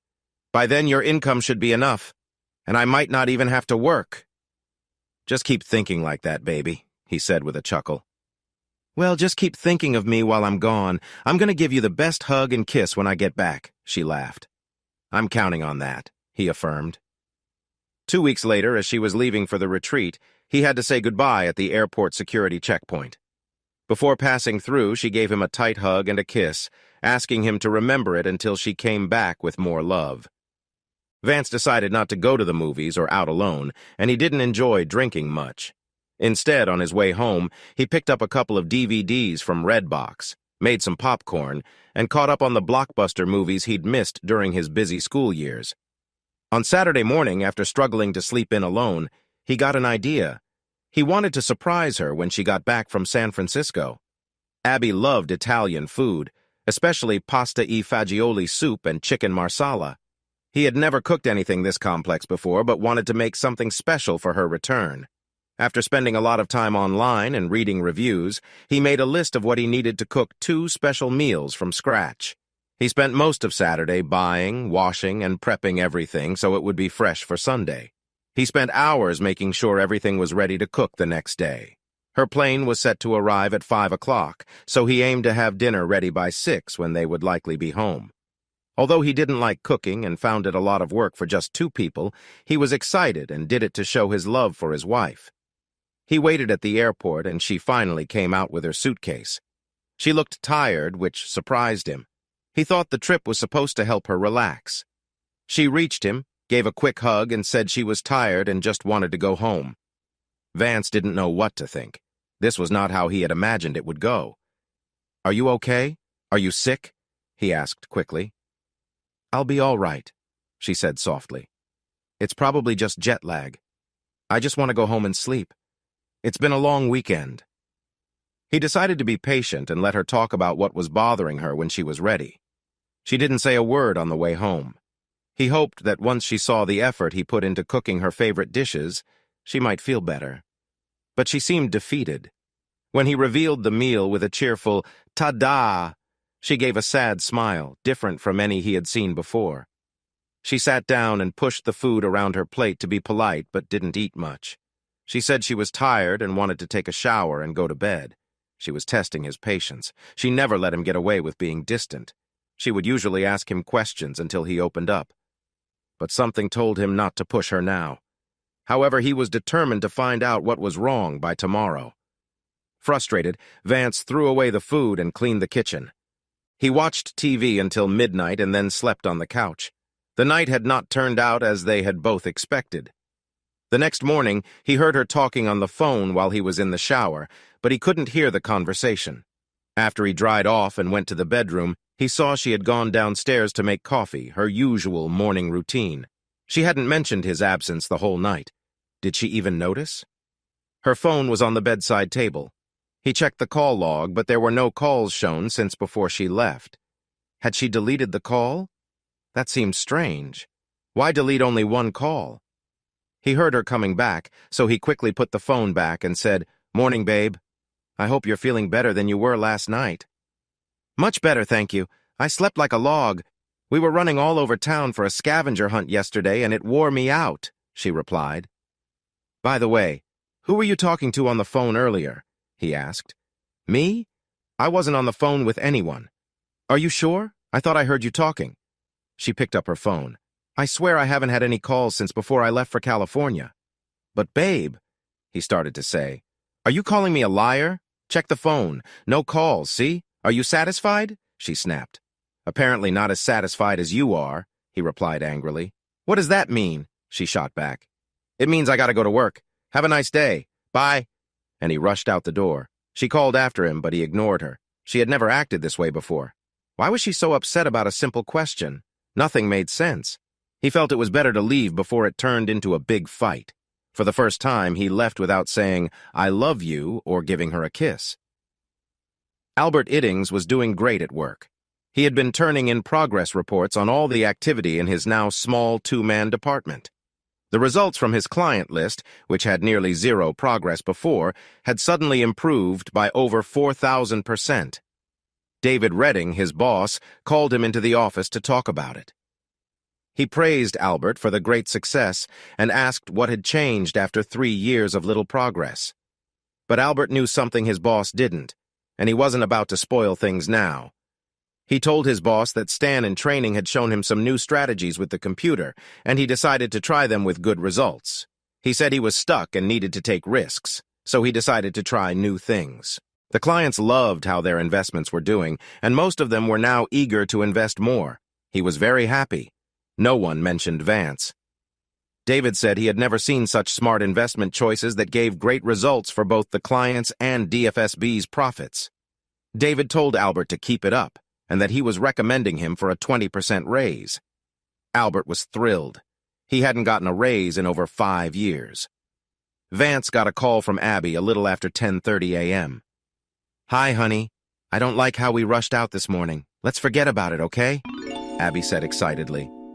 "I'd like that," he said softly. "Well, I have some big news. I want us to go out tonight and celebrate. Don't worry about dinner. I've already made reservations." "So what's the big news?" he asked. "Oh, I want to tell you in person, sweetheart. This is going to be a special night. When you get home, take a shower and put on a suit. We're going somewhere fancy," she said with excitement. Vance felt better. Abby sounded happy again. Maybe whatever was bothering her was gone. "I can't wait to hear your good news tonight," he said with a smile. After putting on her best dress, she drove them in the Lexus to a fancy dinner club. They got there at 7:30 p.m. She was the only one allowed to drive the car for insurance reasons, unless there was an emergency. "The Boiled Lobster. We've never been here before. How do you know about this place?" he asked. "I've been here a few times for lunch and dinner with the VPs for my hard work," she said. "Why didn't you tell me? Do they take you to dinner often?" "It's just a place to eat, so I didn't mention it. Yes, only a couple of times after working hard on a Saturday," she said. "I see," he said, hiding his displeasure. He decided to keep calm and wait to see what she had planned. When they walked in, she told the host they were with the Crenshaw party. "Oh, you didn't make reservations for us? This is a group thing?" he asked. "It involves them too, so I thought we could all celebrate together," she said. "I see," he said quietly. "Don't ruin my night, please. This is supposed to be a happy time for me," she insisted. They found her co-workers and sat down. "Vance, I don't think you've met these three. This is Steve Crenshaw, Frank Sutton, and Bernard Ledbetter. They're all vice presidents of different divisions," she introduced them. They were dressed in expensive suits. "Guys, this is my hubby, Vance." Vance shook hands with them and noticed they were eyeing Abby. Vance asked, "Are your wives coming later?" Bernard replied, "You know, school night, kids, and home stuff." Vance realized Abby was the only woman there, and it made him uncomfortable. Abby looked at the VPs and said, "Can I tell him now? I've been dying to all day." "Tell me what? And why do you need their permission?" Vance asked, annoyed. Steve nodded at Abby with a smile. "Oh, goody. Guess what, sweetie?" "I'm listening," Vance said. "I got a huge raise starting today. Isn't that great?" Vance said. "That's nice, honey. We'll talk about it later." "Are you kidding me?" she said angrily. "We'll talk about it now. It's such good news. These guys wanted to see your face when I told you. My pay is going up by $12,500 a year. That means I'll be making $87,500 a year from today. Adding your $50,000, our income is now $137,500 a year. Did you ever think we'd make this much so soon?" Vance was angry that she talked about their money in public, but it was too late. He thought she probably told them everything earlier. He noticed Steve staring at him. "So, what do you think, sweetie? You haven't said anything." Everyone waited for his reaction. He was going to disappoint them. With a completely blank face, Vance said, "Excuse me, please. Where's the men's room?" He didn't ask anyone in particular. "Why didn't you go before we left home?" she asked, embarrassed. "Never mind," Vance said. "I'll find it myself." Then he walked away to look for it. As he left, he saw them talking closely, like in a huddle. Vance knew that if he hadn't left, he might have embarrassed his wife and made her upset in front of their bosses. He didn't want to do that in public, maybe at home, but not here. He needed time to calm down. When he came back 20 minutes later, no one was at the table. He found her on the dance floor with one of her colleagues. The other two were nearby, switching places with each other every few minutes, dancing with her in turns. After watching for a while, Vance walked over to her and Frank. "Honey, I don't feel well. Can you say goodbye to these nice men so we can leave tonight?" he asked. "You can't be serious. Are you trying to ruin this night for me? Why do you want to leave so early? We haven't even eaten yet," she said. Steve, standing nearby, jumped into the conversation. "Upset stomach, Vance? Go sit at the bar and drink some soda. That's the perfect remedy." "You'll feel better in no time," he said with a smirk. "Why don't you at least try it, honey? It might work." Then she playfully twirled away with Steve as he switched places with Frank, while Bernard waited for his turn. Vance didn't get what was happening or why, but he wasn't interested. He walked to the bar, ordered a Coke, asked for some paper and a pen, and went back to their table. He wrote, "Still not feeling well. Didn't want to ruin your special day, so I went home. Hope you have a great time." He left the Coke on the table and put the note in her purse, wrapping it around her cell phone so she wouldn't miss it if she tried to call him. Once he saw she was lost in the night with her friends and not paying attention to him, he went outside and called for an Uber.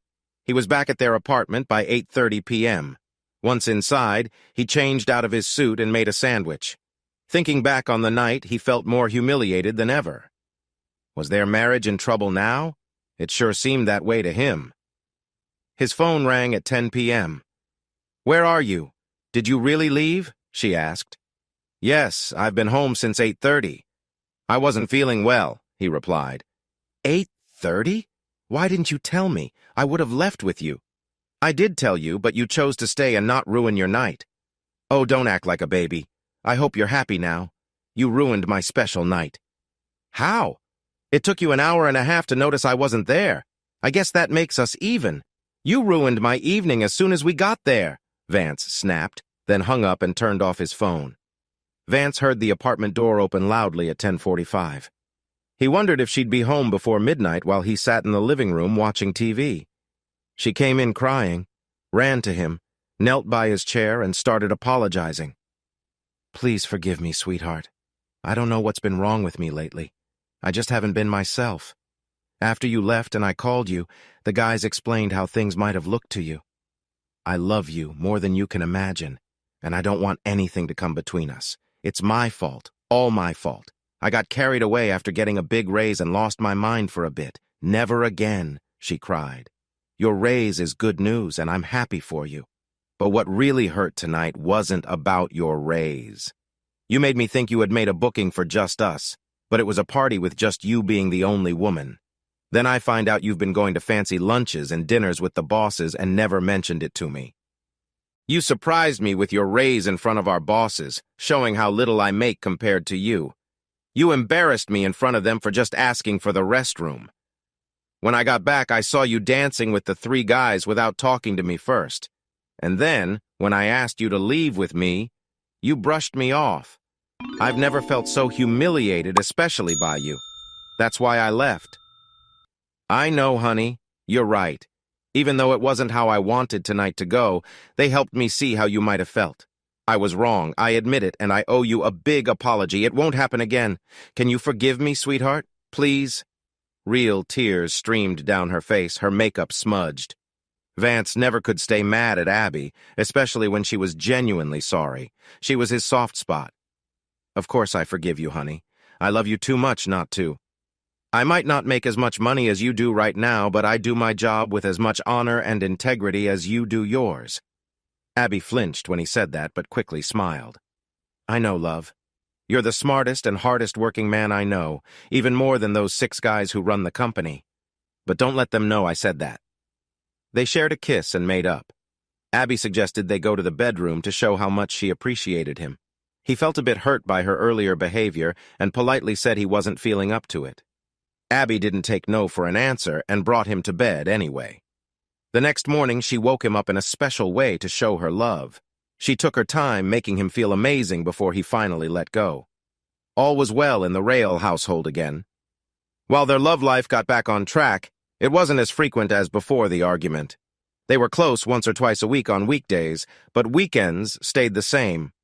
Vance stopped trying to start things during the week because Abby often said she had headaches or was too tired from work.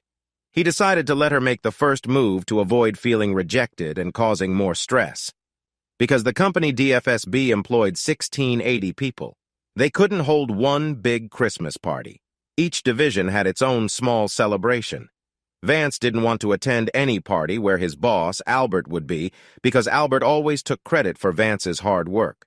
The 6 division managers had their own Christmas party at the Boiled Lobster, a restaurant where Vance had been embarrassed before. Abby begged him to go, promising it would be different this time. The executives had reserved the back section for their event. The 6 managers and their wives, 12 secretaries with their partners, and the 2 PAs, Carolyn and Abby, with their husbands attended. Each couple had their own table. Musicians played Christmas songs and other festive tunes. Everyone danced with their own partners. To Vance's surprise, the night was wonderful, and he told Abby how much he enjoyed it. When they got home, they felt so happy that they were very affectionate with each other and fell asleep holding each other. That year, they spent Thanksgiving with his family and their first married Christmas with her family in Ohio. They celebrated New Year's Eve in New York City among the crowds in Times Square. They counted down to the ball drop, welcoming their first New Year together as husband and wife. They were very happy and sealed the night with excitement when they got home at 2 a.m. Life was steady for the couple until March. Abby had often offered to use her increased salary to buy a car for Vance so he wouldn't have to walk or bike to work in bad weather. She said he deserved it, and it would be their car since her work car belonged to DFSB. She didn't tell him that she felt embarrassed about him walking in the cold and rain because she knew he wouldn't take it well. When Abby came home on Monday, March 7th, she was excited but wouldn't say why. Vance worried she might want something that could set off their easygoing life. Things were going strong between them, and their marriage was solid.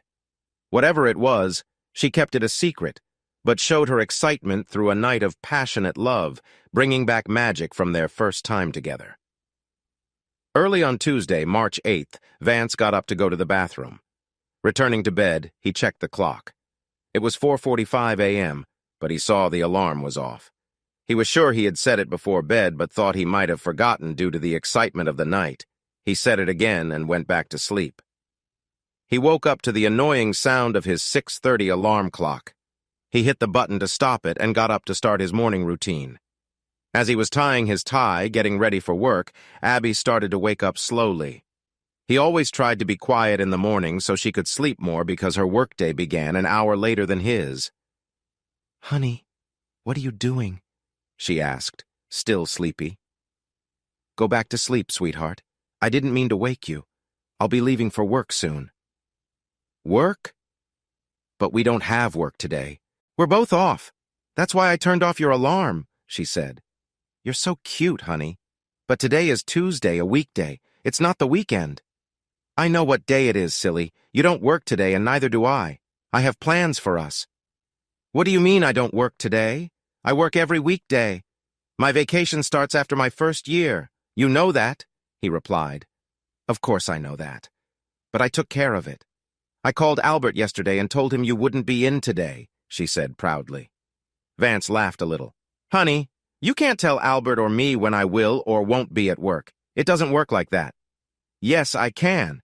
And I did. So you're not going to work today." "And how do you think you have the right to tell Albert to give me time off?" he asked. "Are you kidding? Albert is a nobody. He's at the bottom. Even the dishwasher in the cafeteria is higher than him. He's only there because he's related to a board member. Everyone knows he's not very smart. He just does what he's told and stays out of the way," she said. Vance knew Albert wasn't the best worker, but he was shocked to hear his wife talk about his boss like that. "How can you say that? Just who do you think you are?" he asked. "Everyone knows it, Vance. As high up the ladder as I am, if anyone tells Albert to do something, he does it." "Is that so?" Vance said angrily. "Yes, it's a fact. Albert does whatever I tell him to do." "If that's true, then what does that make me? He's my supervisor," Vance said. Abby was shocked by his question. She believed what she said, but hadn't thought about how her words would hurt him. She realized she had to go through with it now. "Look, baby, you do your best. I've talked to Albert and others who work with you. They all say you look busy, but no one knows what you actually do. No one says you waste time, but no one knows what you do. You're better at looking busy than your boss, she said. You don't know what I do because you don't work in my field. But I'll ask again, who do you think you are to say these things? He said. You want to know who I am? I'm the one who makes twice what you make. I got 2 raises in the past 6 months. That's a lot more than your salary. Apparently I'm doing something right and you're not. I'm the breadwinner in this family, not you, she said. She continued, that's why I gave you the day off. I wanted us to go out, just you and me, and tell you in a kind way that I make so much more money now. We could even think about having a baby soon. You wouldn't have to work anymore. You could stay home and take care of our baby. Don't you see? This is a good thing. Vance was stunned. You think I'm worthless? That what I do doesn't matter? That I should quit my job because I'm not going anywhere? Well, forget you. I'm going to work. You can do whatever you want today, but it won't be with me, he shouted as he left. When he got to his office, Albert was waiting for him. What are you doing here? You're supposed to be off today, Albert said with a nervous tone. I work here, Albert, just like you.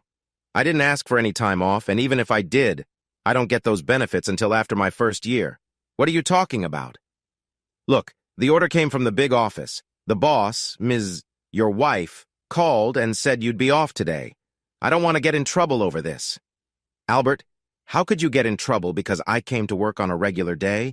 Unless you're saying I'm fired, I'm getting back to work. I get it, Vance. I just don't want any problems, Albert added, walking back to his office. Vance had turned off his cell phone because he didn't want to talk to Abby or anyone else. His desk phone was ringing non-stop. He knew it was Abby and needed to cool down before saying something he'd regret. He remembered his office phone still wasn't set up with his name or voicemail, so he turned the ringer off and got back to work. That is, until there was a firm knock at his locked door at 9:30. I'm busy, Albert. If it's a call, just say I stepped out, Vance asserted. Mr. Rayle, it's not Albert. Please open your door, sir. A woman's voice called out. He opened the door to see Carolyn Graham, the other PA. They'd met at the Christmas party. Sorry to bother you, Mr. Rayle, but I'm here on urgent business. Mr. Crenshaw, the vice president over your division, needs to see you right away. Since your ID doesn't give you access to that section, I'll take you to his office. I pretty much know what he wants, and I'd rather not talk to him, Vance deflected. That's not up to you, Mr. Rayle. He's your boss, a few levels up. Now please come with me, she stated firmly. Seeing she was right and he had no choice, he reluctantly followed her to the 41st floor. They didn't speak again until she led him into Mr. Crenshaw's lobby where 2 secretaries waited. Go right in, Mr. Rayle. He's expecting you, said a redhead. As he opened the door, half expecting an ambush, he was warmly greeted by a smile and a handshake. Good to see you, Vance. Thanks for coming right away. I'm swamped today with Abby being off. Thank you, sir. Good to see you, too, Vance lied. What can I do for you today? First, you can drop the sir stuff. Call me Steve. Thank you, Steve. Vance, we're very fond of Abby. She's full of energy and makes this place better. We show our appreciation by paying her well so nobody else takes her from us. We also try to keep her happy. She's called twice today, and she's not happy. She says she's been crying since you left this morning. Keeping her happy is important to us, Vance. I'm sorry, Steve, but I don't want to discuss personal issues between my wife and me with anyone else. It's private, Vance stated flatly. It's not as private as you might think. Anything that concerns her concerns us. Did you really tell her what you did because she makes more money than you? Is your ego that fragile? Maybe you should consider quitting and becoming a stay-at-home dad. Many men here would switch places with you. Vance stood silently, feeling humiliated and angry that Abby shared their personal problems with the higher-ups, but he held back. Do you have nothing to say? Are you just going to stand there? My wife may not see it this way, but I won't discuss private matters in the open. Is there anything else I can help with, sir? He restated. Frustrated, Steve gave one last piece of advice. Vance, I don't know why she's so committed to you given what she says you've done, but she is. If you know what's good for you, keep your wife happy. Sometimes you have to humble yourself. Is it such a big deal if it means being with someone as beautiful as she is, doing her best for the family? If things were reversed, wouldn't you expect the same? Steve was met with silence. Look, I know I can't make you be sweet to her, but I can make you leave. Whatever's bothering you, figure it out. I'm telling you to go home now and come back tomorrow. Don't worry, I'll let Carolyn know to mark you as here for the full day so you won't get in trouble. Go home and spend time with your wife. Now, Vance, do I need to call security to help you out? No, sir, that won't be needed. Thank you for the time off. You're welcome, Vance. Maybe you shouldn't question your wife's decisions so much. You know the saying, if mama's unhappy, then nobody's happy. Without a word, Vance went back to his office. He turned off his computer, told Albert he'd be gone, and left the building feeling uneasy. He was caught in a tough spot. On one hand, he was angry at his wife for sharing their private issues with their boss, maybe even other heads of the company. On the other hand, he was worried about what Steve said. Steve made it clear that he needs to listen to his wife or else. More importantly, Vance was still in the first 6 months of a 1-year internship. If he got fired, he would have to repay all his college costs and lose any chance at a permanent job. Even though he was very unhappy with Abby, he knew that getting into a fight with her or taking a break from the relationship could cause trouble with Steve. As he walked home, he thought about his choices. The safest thing for him to do was to avoid a fight and distance himself emotionally. He couldn't control her, but he could control himself. He walked slowly home, thinking over his position. When he arrived, she was waiting for him. "Looks like you learned something today, huh?" she said.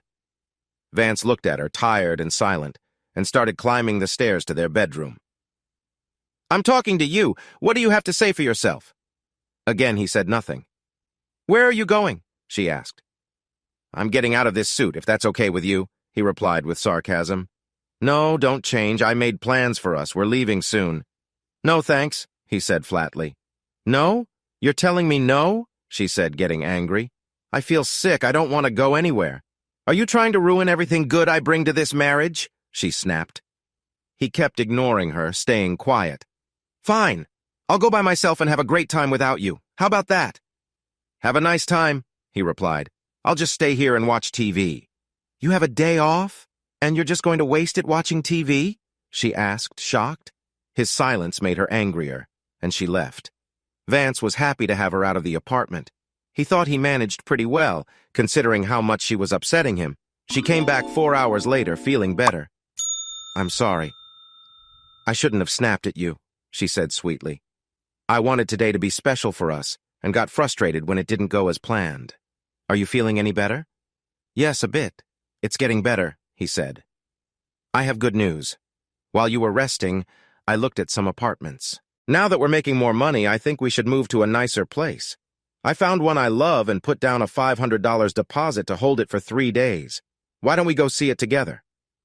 "I don't think so. I'm happy here. I don't want to move," he said, feeling down. "How can you say that without even looking at it? Don't dismiss it so quickly, sweetie.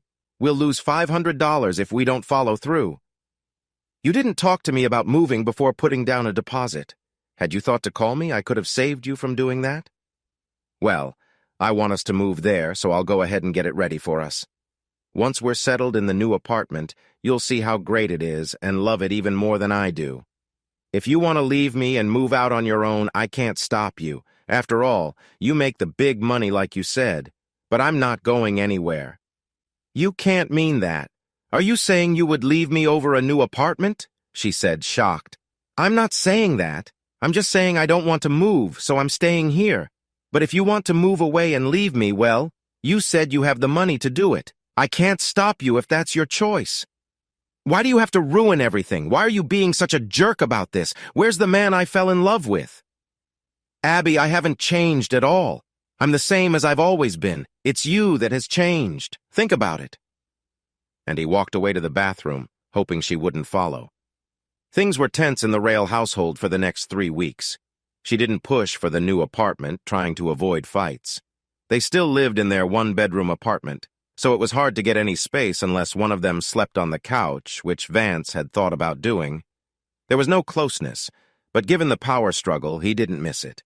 Luckily, Steve didn't meddle in their business any more than he already had, and no one told him he was needed less. April 1st came, and Vance was ready to leave for work when Abby approached him in her robe. He didn't know she was awake. He thought he had been quiet. "I know we haven't been getting along for the past 3 weeks," she said nervously. but I need you to sign some insurance papers before you leave. We are changing our health insurance at work, and they need everyone's paperwork. I forgot to mention it last night, but I need to take the papers with me today. It's the same coverage we have now, but the new company offers it at a lower price," she said softly. "Is this an April Fool's joke? Can it wait?" he asked. "I need to leave for work, and I don't want to be late." "No," she insisted. "It has to be turned in today, or our coverage could be affected. There are 2 sets of papers, one for each of us. It won't take you long to sign. I'll add mine later today. All right?" "All right, but I have to go. Where do I sign?" he asked her. "Just at the bottom of the first 4 pages. I'll fill out mine after you leave so I don't hold you up," she offered kindly. Vance saw the front page had the name of an insurance company and a lot of small print. He quickly signed and dated the 4 pages she pointed out without reading them, then left for work. Abby was relieved there hadn't been another big fight. She hated the tension, but Steve and the other bosses told her to hold her ground. They said Vance would come around when he realized he missed being close with her. But Abby wasn't patient. They often asked why she stayed with him, given his old-fashioned ways. She couldn't leave Vance. She needed him. She just wanted to shape him a bit more to fit her wishes. Abby thought having a baby would help their relationship and bring back the love they once had. She wanted to rekindle the romance that used to be in every part of their life. She no longer felt they were a team. Instead, she felt she was the only one working for their marriage, and she wanted him to fully join in again. She believed once their baby was in his arms, his heart would melt, and things would be like before. She bought many books and magazines about having babies, especially ones which spoke of the love and bonding that comes with childbirth. In the following weeks, she started asking him about baby names and talked a lot about how their parents would be excited to become grandparents. While Vance couldn't deny their parents' joy at the thought of a grandchild, he could see Abby was trying to shift his focus away from the problems they had. He also felt she was trying to make him become a stay-at-home dad while she worked. Though he respected men who chose that life, it wasn't for him. Even if his dream of becoming a successful financial expert seemed far away, his spirit kept him going through his internship, partly to avoid the high costs he would face otherwise. Vance found her talk about having a baby amusing, which made him smile often. She thought his smiles meant he was happy with the idea. This made her more determined, imagining him as the most loving and attentive father ever. Abby's idea to have a baby was not possible because they had been avoiding intimacy. So, she started wearing more revealing clothes and casually touching Vance when they were at home. Vance had strong self-control, but she knew he would eventually give in. On Thursday, May 2nd that year, Abby came home and told Vance she had to work late the next day. Although she sometimes worked late, the way she made a big deal about it seemed suspicious to him. She talked about the top executives working on a special project that needed to be finished that night. She said once it was done, she probably wouldn't need to work late again unless there was an emergency. Abby looked genuinely sad about being away from him on Friday night and explained why. "Honey, I haven't told you this because I wanted it to be a good surprise. Remember how we've talked about having a baby lately?" Vance nodded, curious about what she meant. "Well, for the past 3 months, I've been taking a fertility drug called Clomid. It helps my body release an egg so I can get pregnant. The pills cost about $900 a month, but our insurance covers it. I planned for us to go out tomorrow, have a nice dinner, and then come home and, be together to try for a baby. But now I have to work late, and it messed up my plan. Still, I will not let it stop us, okay? No way. When I come home, no matter how late or tired I am, I want us to be together. I really want us to have this baby, Vance," she continued. "To help you stay in the mood, I bought some new movies for you to watch while I'm working late. They're romantic, and I want you to think about us being together. Will you do that for me? Will you promise to be with me like only you can? Will you make love to me and help us make this baby? Please." Vance could see she was sincere. Maybe all the baby talk or her actions or his own desires made him give in. He did love her deeply and had seen more of her old self lately. He decided to meet her halfway. "Okay, sweetheart, you win. Let's do it," he said excitedly. She jumped into his arms and kissed him deeply. "Thank you, thank you, thank you. As much as I want to be with you tonight, Let's save our energy for tomorrow and go all night long until the sun comes up. Deal? Deal, he replied with newfound enthusiasm. The next day, Vance picked up seafood on his way home, thinking it might help him later with Abby. He knew she wouldn't be home until late, so he was eager to watch the movies she gave him. At 8 p.m., Vance was watching the movies but kept himself from doing anything else to save his energy. Suddenly, his phone beeped with a text from an unknown number. Unknown sender. Do you know where your wife is right now?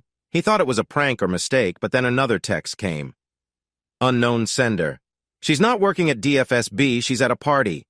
The mention of DFSB made him curious, so he texted back. Vance. Who is this? Unknown reply. A friend intrigued, he replied, Who do you think my wife is? He waited for a while and was about to ignore it when a picture started downloading on his phone. Once the download finished, he opened the image file. It felt like getting hit by a speeding truck. He doubled over in pain. His wife, his lovely wife, was lying on her back, naked.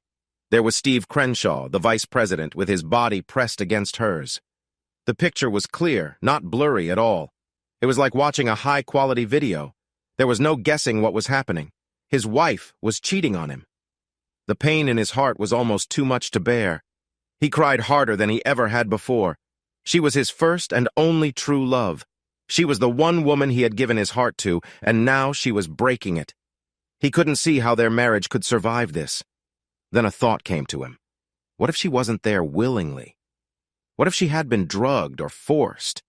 What if she needed his help? It didn't make sense how she could betray him after all the effort she put into their relationship. Something was off, and he needed to find out the truth. He decided to reach out to the person who sent the photo to get more information. He texted back, Vance, when was this picture taken? Is it old? Unknown. Reply, about 30 months ago, Vance. Why are you doing this? Unknown. Reply, to repay a debt. Thought you should know. Vance, is she at the office building? Unknown. Reply, no, Vance. Where is she then? Unknown reply, can't say, might lose job. Need job check, her phone will send link later. Vance tried to get more answers, but the mysterious sender stopped replying. The sender must be risking a lot by sending him this information. But if that was true, how could they send a clear photo of Steve with his wife but not tell Vance where she was? It was confusing. But Vance had 2 clues. He could use the phone finder app to locate Abby's phone, and a link might come later with more information. But nothing in the texts told him if Abby had been drugged or forced. He needed to find her right away. He quickly opened the phone finder app and activated it. He hoped her phone would be at work, but it wasn't. It was at 1125 West 10th Avenue. He had no idea what kind of place that was. A search told him it was called Annie's Hall, a place for small parties, reunions, and meetings by appointment. Well, he would join the party. He called an Uber, got dressed quickly, grabbed his keys, and ran out the door without his coat. It was raining hard outside. He didn't want to go back in, so he huddled under the entryway and jumped into the car when it arrived.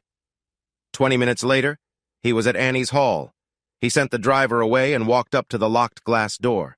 The well-lit entryway was empty. He knocked with his knuckles, but got no response, so he banged his keys on the glass. Finally, a big bald man appeared. "Can I help you, sir?" the man asked politely. "Yes, I need to see my wife, Mrs. Abigail Rayle," Vance replied. "Just a moment, sir. Let me check." The man went inside and came back about 5 minutes later. "I'm sorry, sir. There's no one here by that name. You must be mistaken. Have a good evening."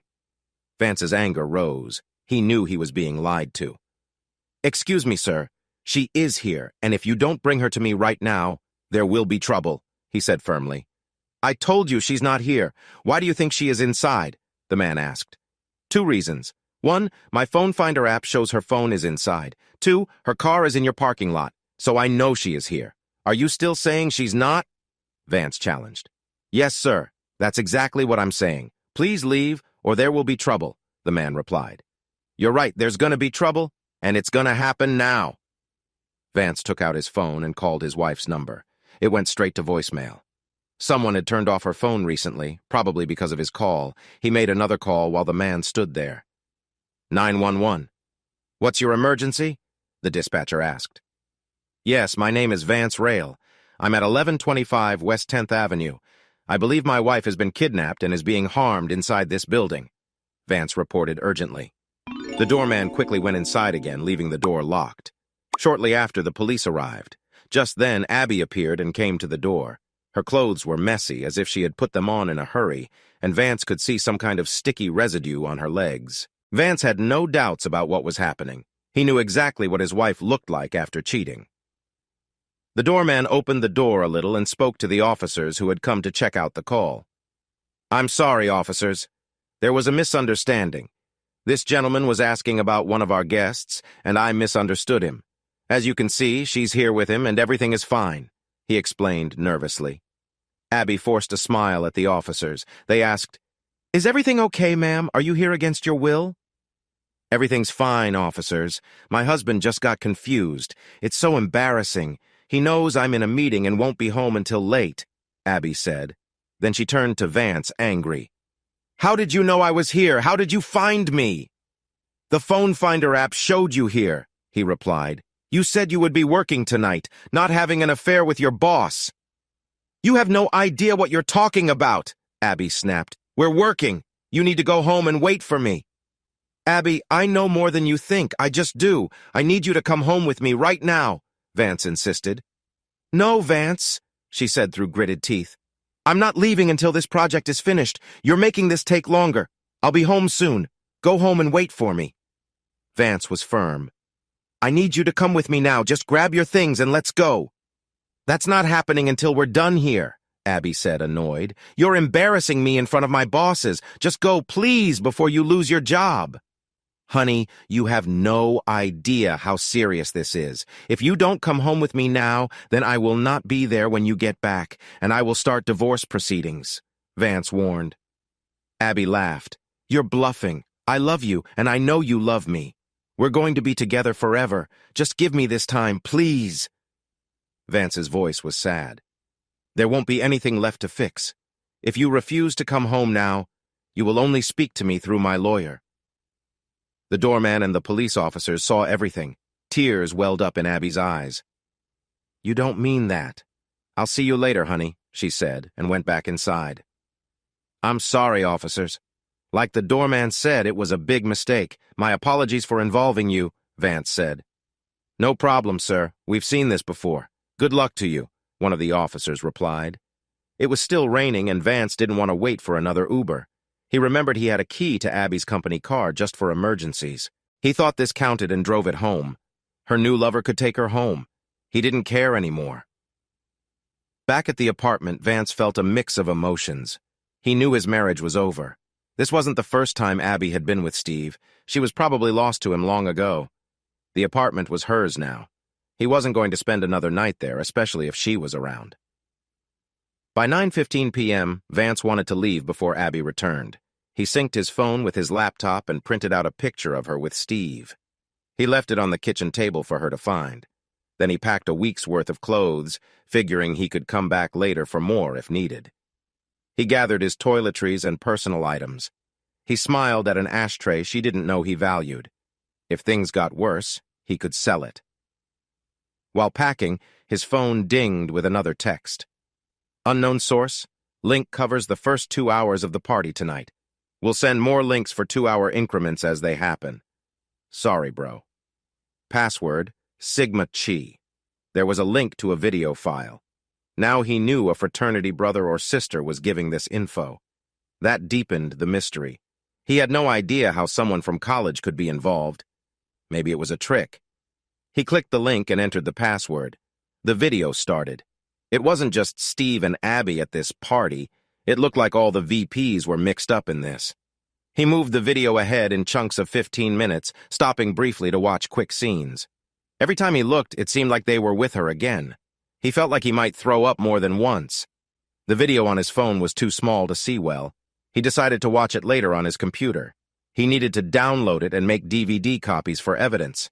He had to keep his laptop and blank DVDs handy to make copies for his lawyer, just in case the online version disappeared. He packed his laptop, toiletries, and other personal things into another suitcase. Before leaving, he took off his wedding ring and put it on a photo on the kitchen table. He thought about where he could stay for a while. Besides Abby, he didn't have anyone in New York City to lean on. Albert wasn't an option.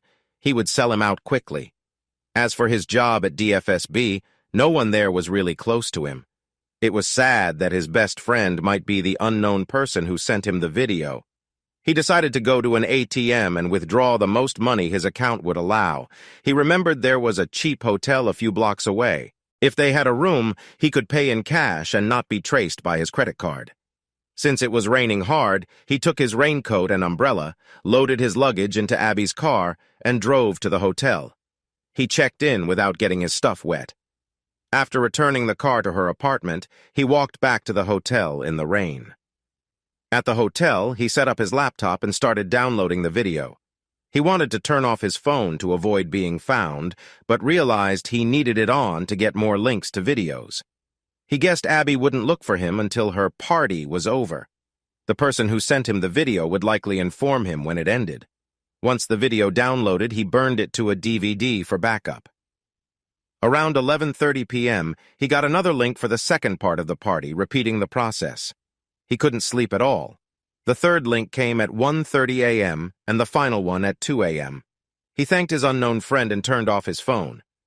He watched TV as the downloads and DVD burning finished. After capturing and burning the videos, he finally fell asleep with the TV still on. Abby got home around 3 a.m. She was angry. If Vance had stayed home, she would have been back much earlier. She was glad to see her car back at the apartment. Vance must have driven it back to annoy her. She was exhausted from her night and just wanted to rest. When she walked into the dark, quiet apartment, she was relieved. At least Vance wasn't waiting up for her. She trudged to their bedroom, hoping he was asleep. Seeing the empty, unmade bed was a pleasant surprise. Maybe he was sleeping on the couch then. She slept deeply, not waking up until 10 a.m. Saturday. She realized she hadn't even changed her clothes before collapsing on the bed. She sleepily stripped and took a shower, feeling cleaner afterward. Downstairs, she hoped for a hot cup of coffee waiting for her, but braced herself for another day dealing with Vance. When she walked into the kitchen, her eyes were instantly drawn to the table. There, she saw a big photo of her with Steve and a wedding ring on top of it. No, no, no! This wasn't supposed to happen. Vance was never supposed to find out about what she did last night. This can't be real. She dashed to the living room but didn't see Vance. She called out his name, no answer. She ran upstairs and checked every room, still no Vance. Then she noticed that many of his clothes and personal things were gone. He found out! He knew what she was doing last night, and that's why he was so insistent on her leaving with him. She searched for a note or any clue about where he might be, but found nothing. She quickly called his cell phone. It went straight to voicemail. No, no, no! She fell to the floor and cried uncontrollably, feeling a surge of loss. After lying on the floor for nearly half an hour, she finally pulled herself together and called Steve to tell him that Vance was gone and about the picture he left. Steve was extremely angry. He accused her of giving something away about what she would be doing that night. She swore that she didn't. He finally calmed down and said it didn't really matter. They had a plan B for situations like this. He told her to calm down and go about her daily activities like normal. He assured her that she would hear from Vance sooner or later and that it would eventually work out. But they all needed to be patient. Vance woke up around 10 a.m. to a knock on the door. Room service. He cursed himself for not putting the Do Not Disturb sign out, then he realized there wasn't one. This wasn't a fancy hotel after all. He yelled for them to come back later, and they agreed. After showering and shaving, the beautiful, sunny May day outside was in stark contrast to the storm in his life. Today was the day he planned to watch the videos of his soon-to-be ex-wife with those men. But first things first. He locked the DVDs in the room safe to keep them from disappearing and let the maid know his room was free before heading to a nearby diner for breakfast. He wanted to stay energized and give his stomach time to settle before watching the video. After eating, he walked to an ATM and withdrew $1,000 in cash to avoid using credit cards. He walked around the block twice to calm his nerves, think about his options, and clear his mind. When he got back to his hotel room, Vance took out the discs and sat at the desk with his laptop and headphones. He didn't want any sounds attracting attention. More importantly, The headphones would let him hear any dialogue clearly. He already knew about the actions. Now he wanted to understand what was said. Maybe their conversations would explain why and how this happened. It was hard for him to keep it together for the entire 7-hour video. It was bad enough hearing the sounds with each man and his wife, but the harsh words they said about him confused him. Why did they hate him so much? What had he done? Nothing made sense. He saw 6 men taking turns with his wife, but this wasn't just an ordinary situation. It was planned out very carefully. Abby had told him she was taking a fertility drug because she wanted him to get her pregnant. Yet now, she was with 6 men. The first round of actions showed each man not using protection. They all took turns with her in a specific order, but nothing in the video revealed how they chose the order. She just laid there as each man went ahead.